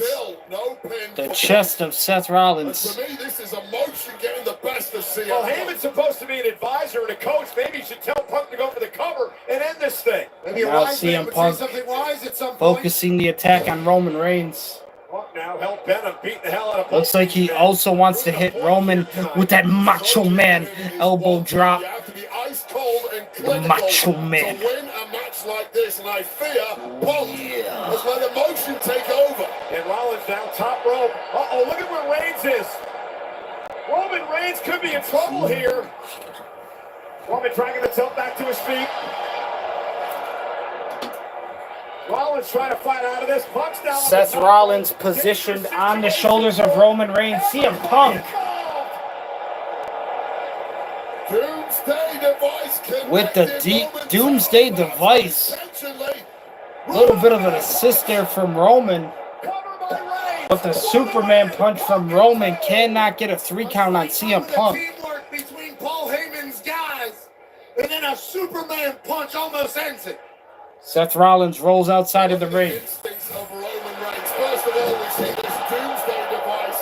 Roman Reigns not out there admiring handiwork, connecting with that Superman punch immediately in on the pin. They came within a millisecond of victory.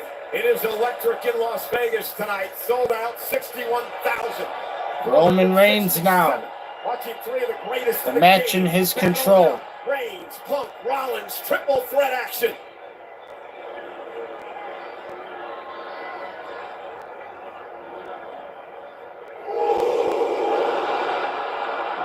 Look at a spear right into a knee. Punk now. CM Punk looking for the GTS on Roman.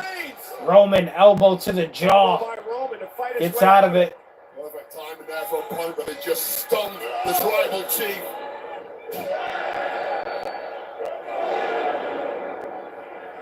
Roman and CM Punk trading right hands. CM Punk getting the better of our tribal two. And here comes Punk now. Punk now. Down goes Reigns for the win for Punk. Kick out at 2. Roman Reigns kicks out just before the 3.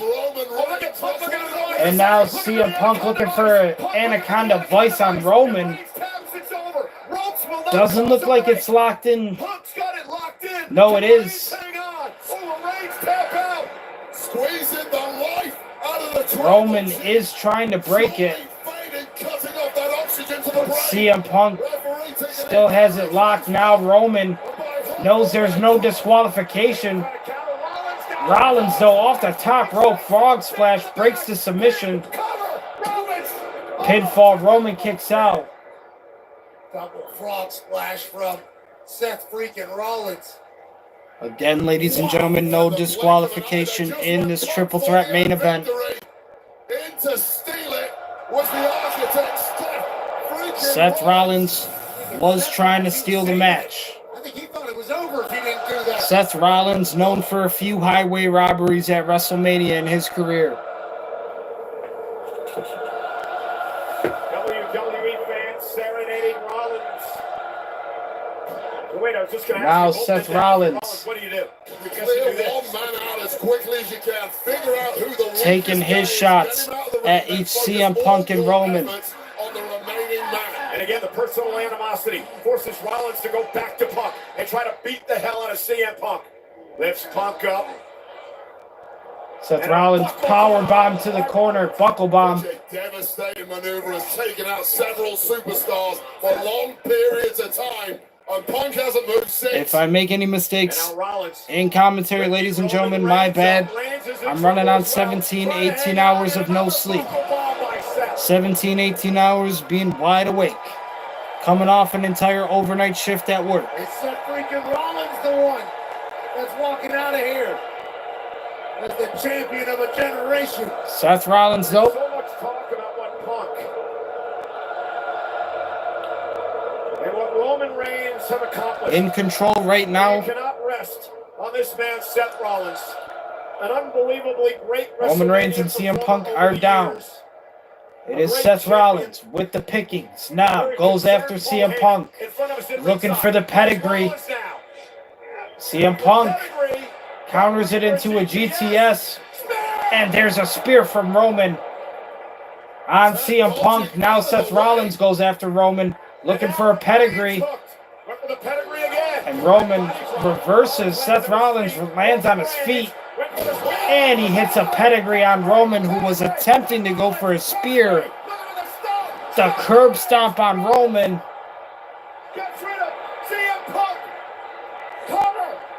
One, two. No, it is a two. Roman Reigns kicks out just before Seth Rollins can steal the match. Catches the spear, turns it to a pedigree. Followed it up with the killer blow. The stump. You have to clear Punk out here. Here's the issue. Get Punk out of ring so he can't break it up. That beat, though, was all it took for Roman Reigns to just kick out in the nick of time. Meanwhile, Paul Heyman's stew gravy train, CM Punk, is lying here, hasn't moved, right in front of Heyman's face at ringside, while Rollins and Reigns remain in the ring. Heyman's been pouting a lot. Seth Rollins, Roman Reigns still in the ring. CM Punk outside. The athleticism, the speed of thought of Seth Rollins now setting up Roman Reigns, looking for a top rope move. Industry is coming up trumps at the right moment. The architect, the visionary, Rollins looking to go up top. Roman Reigns is in trouble. Rollins now making it to the top rope. Battered. Late in this match. Took his time getting up there. Seth Rollins going for broke. Nobody home, rolls through. Punk catches him. CM Punk looking for go to sleep. Spear into Seth Rollins. Now CM Punk has Roman on his shoulders. GTS connects. 1, 2. No. Roman Reigns kicks out at the near fall. Only a 3. Only a 2, I'm sorry. Like I said, if I make mistakes, I'm running on like 17, 18 hours of no sleep. Just coming off an entire overnight shift. But we are here. We are watching WrestleMania 41. This is our main event, the triple threat. Not a match I was really looking forward to. Still not my favorite match on the card, but it is breaking down here. Sure enough, in a few moments, we will determine who is the winner of this triple threat. CM Punk had his WrestleMania moment, and somehow CM Punk now outside of the ring with Roman. Now the fight continues on the outside. No, gets back inside of the ring now. Like he had the plug pulled on him with that kick out from Roman Reigns. And Punk now center of the ring with Reigns. CM Punk is rolling now. Heyman is his demeanor's changed. Another go to sleep. Time to count some sheep. CM Punk trying to lift Roman up. Roman fighting though. Of a massive tribal chief, and at this point in the match, Punk struggled a little there. Now Seth Rollins is in the match. He has CM Punk in the pinfall. It is only a 2. All three of these men showing massive signs of wear and tear as we get into the deepest of deep water in this WrestleMania Saturday main event. CM All Punk three of them have had moments where they were rolling to the walking out of here outside with near their Paul hand Heyman. raised. All three of them have had moments where they were 1, 2, 3. This is going anybody's way. Seth Rollins and Roman now share the ring with each other. Roman is down, Seth Rollins on his feet. You're without him. You're without me. You're without Mox. You're without your bloodline. Of course you The don't. mention of John Moxley there from Seth Rollins. Listen to me.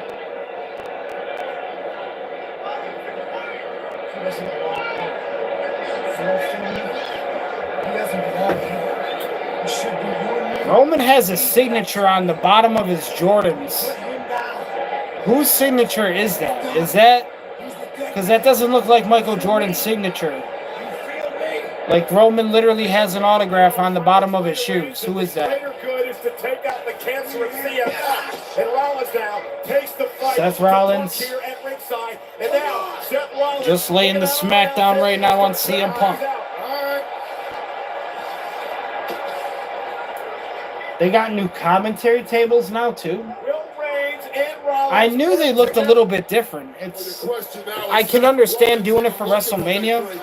Will it become a permanent thing? We'll have to see. Usually when they start designing new stuff like that, though, they're going to incorporate it more. So, I mean, I can't lie. They do look nice with the LED lights and stuff. We get some deja vu. Oh, here we go. Shield bomb coming. Roman Reigns giving the instructions to Seth Rollins. Looking for a shield bomb here on CM Punk.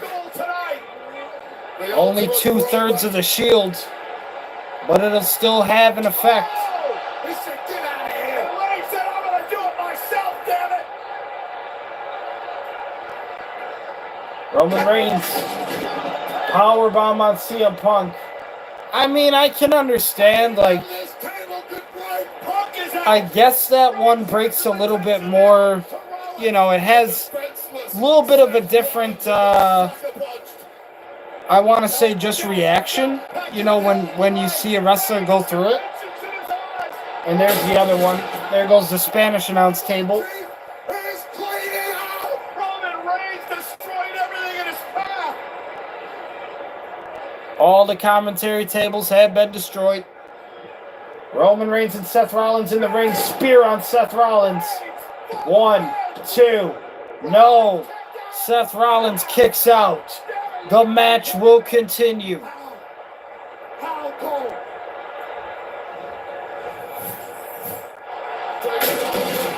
Seth freaking Rollins, who thought he pulled out an ace. It backfired. The table power slam. The spear that should have got it done. But this is the main event of WrestleMania, and if anyone can dig deeper than most, it's Seth freaking Rollins. And incredibly, this match continues. We all thought it was over. The main event is not over, Pat McAfee. To the sky, but somehow Seth freaking Rollins fights on. Look out. Roman Roman Reigns. becoming infuriated. For a favor, huh? Roman Reigns has not forgot about Paul Heyman. Oh, not at all. Now, grabs CM Punk, throws him in the ring. Roman Reigns now on the attack.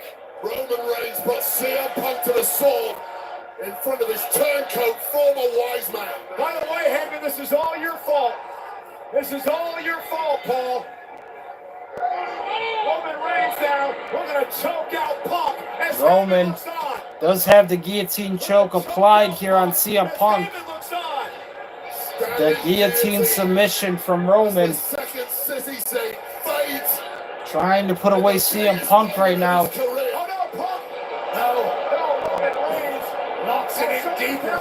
Shoulders down, the rods upon us there. Roman's got his shoulders up. Triangle still locked in. Is Punk going to tap out? Look like Punk was close to tapping. CM Punk able to turn it into a pinfall. Only a 2 now. Looking for the Anaconda Vice. now. He's Oh God, what a transition! Yes.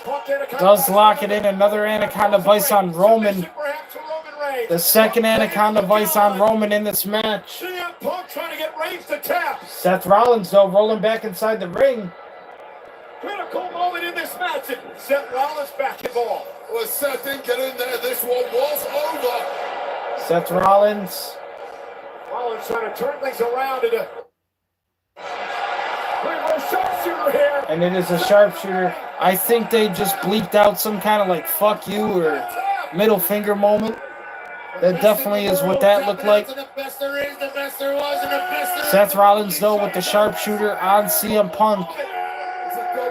The agony, the torture of this move, combined with the fact you simply cannot breathe in there. Punk may pass Roman Reigns getting back up to his feet. Back into this match, Punk still is not tapped. And now Roman Reigns turns things Roman around. Reigns now. Roman gonna try to Guillotine choke on Seth Rollins. guillotine. But Seth Rollins is not staying down. Oh, this is ridiculous. Seth Rollins back on his feet. How the hell do you get out of that? Those legs are clasped around the midsection of Oh my goodness, what a suplex. And a suplex from Seth Rollins. Roman, though, has not let go of the headlock. Roman has not released the guillotine submission. Look in his eye. And a curb stomp from CM Punk on Roman Reigns. Breaks everything up. Now, CM Punk GTS on Seth Rollins. 1, 2. It is only a 2 count. Seth Rollins kicks out. The match will continue. Yeah, this is pretty much why we didn't stream last night. I'm pretty sure they started hyping up this match around like 10:30. No, it was like 10:40. We had like 20 minutes until like 11, and now it's 11:25 a.m. So yeah, that's why we didn't stream last night, because this match has gone way over the extended time limit that I predicted. This is what you fought your entire life for. Where does he go after this? He's already burned every bridge he has. I mean, this is already turning into like a 35, damn near 40-minute match. So definitely the reason why I didn't stream last night, and probably was a better idea to get ready for work and leave and just save it for today, which is what we're doing. So thankfully, sometimes I have some bright ideas. Would have been nice to watch it last night with everybody, but like I said, I wasn't happy with the idea of not having the main event in its entirety and not having the entire event in its entirety. So, and now spear on CM Punk. There's the curb stomp on Roman. Everybody is down. Everybody is down.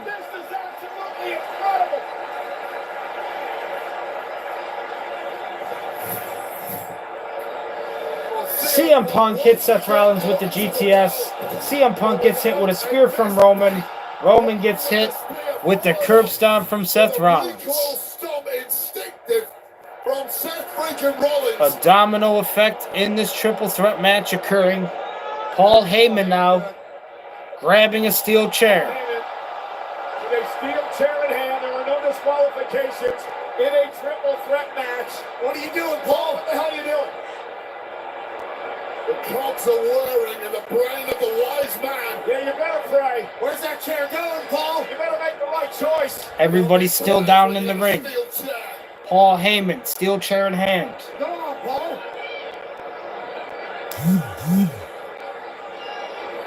No disqualification.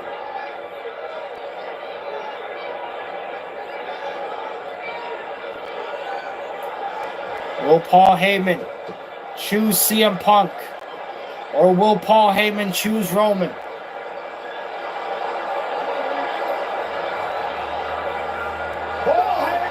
He slides the chair to CM Punk.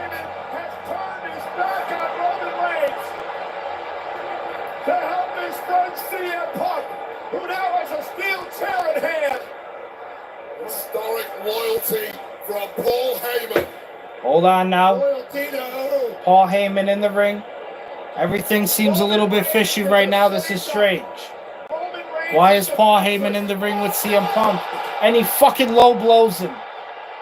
Paul Heyman low blows CM Punk. He crossed him. Paul Heyman low blowed his best friend CM Punk. Heyman's in agony. Paul Heyman has returned to his original tribal chief. You cannot trust a rat.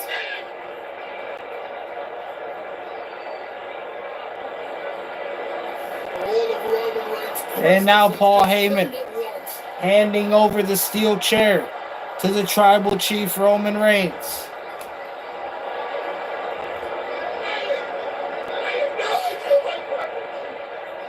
And now Reigns unloading on top of the steel chair.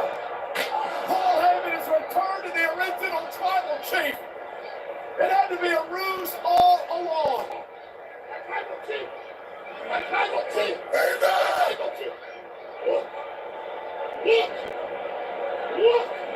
Look. And now, how apropos this would be. Paul Heyman telling Roman to take the shot on Seth Rollins. That night in Indianapolis. After a decade, payback is finally coming to Roman Reigns. And Paul Heyman has double-crossed both CM Punk and Roman Reigns.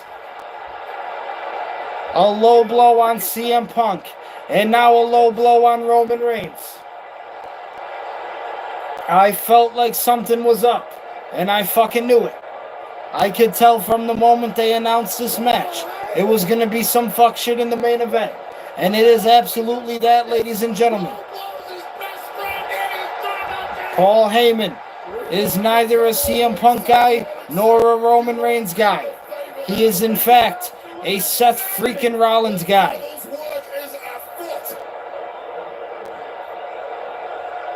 This is disgusting. I mean, like I said, I don't really care for the decision to do that. Really, the whole main event for night one seemed fucked to me once I heard about it.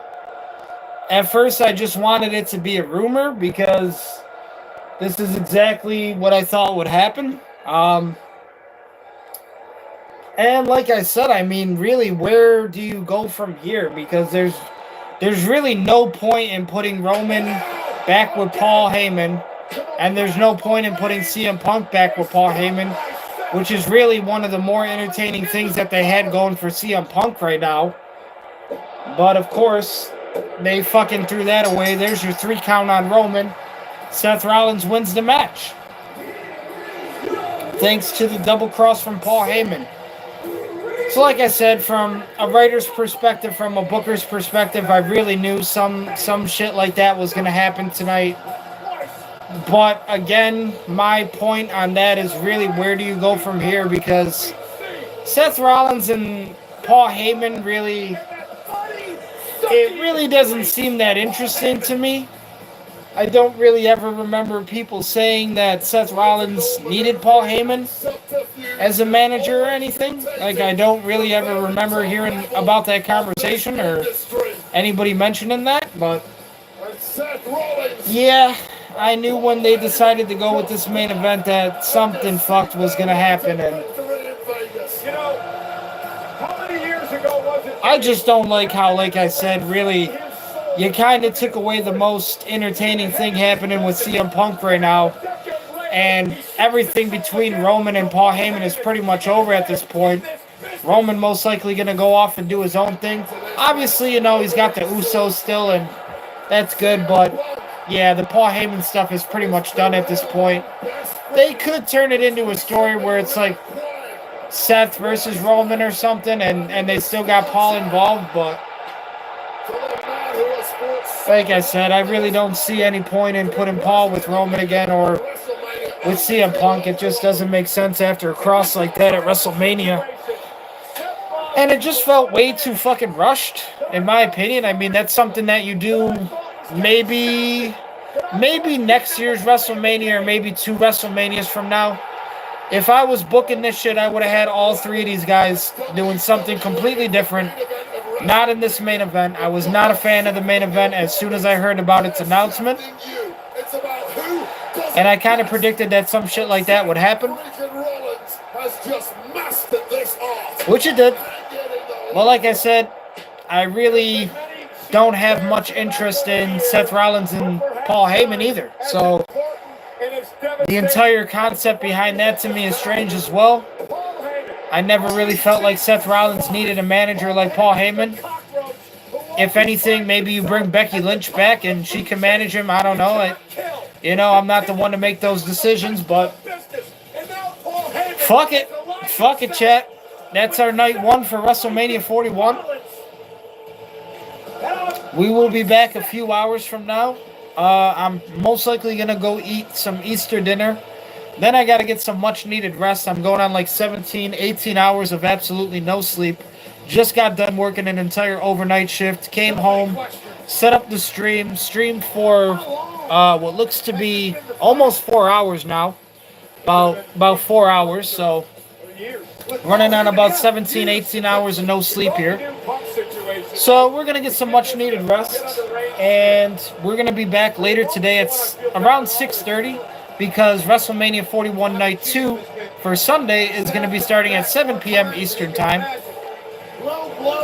So thank you so much, ladies and gentlemen, for checking out the stream, watching the watch along with me. I really appreciate it. If you enjoy these videos or you just want some better quality to help me make some better quality so that way in the future we can do something with split screen, you guys can watch the event with your own eyes, and that way I'll be able to actually capture the event off of my television. That would be nice. I would obviously like to do some stuff like that, but 2 things are stopping me. 1, I don't have the money, and 2, I don't have the equipment. So if you like the video, maybe just drop a like and leave a subscribe. Definitely helps me, and I really appreciate that. My favorite matches for WrestleMania 41 Night 1 were as follows. You got Naomi versus Jade Cargill. That was a really good match. El Grande versus Rey Fenix. I did like, Jacob Fatu versus LA Knight, even though I'm not an LA Knight fan. I don't care for LA Knight matches or anything involving LA Knight at all. But because they put the night on Jacob Fatu, I'll give it a credit. And then we also had Tiffany Stratton, the baddie, successfully defending the championship against the Queen Charlotte Flair. So all in all, you had some decent matches on the card. The main event, not my favorite at all. I'm hoping for some better results later tonight when we get Cena versus Rhodes. With that being said, ladies and gentlemen, thank you so much for watching. I appreciate it so much. And until the next time, Happy Easter and peace, God.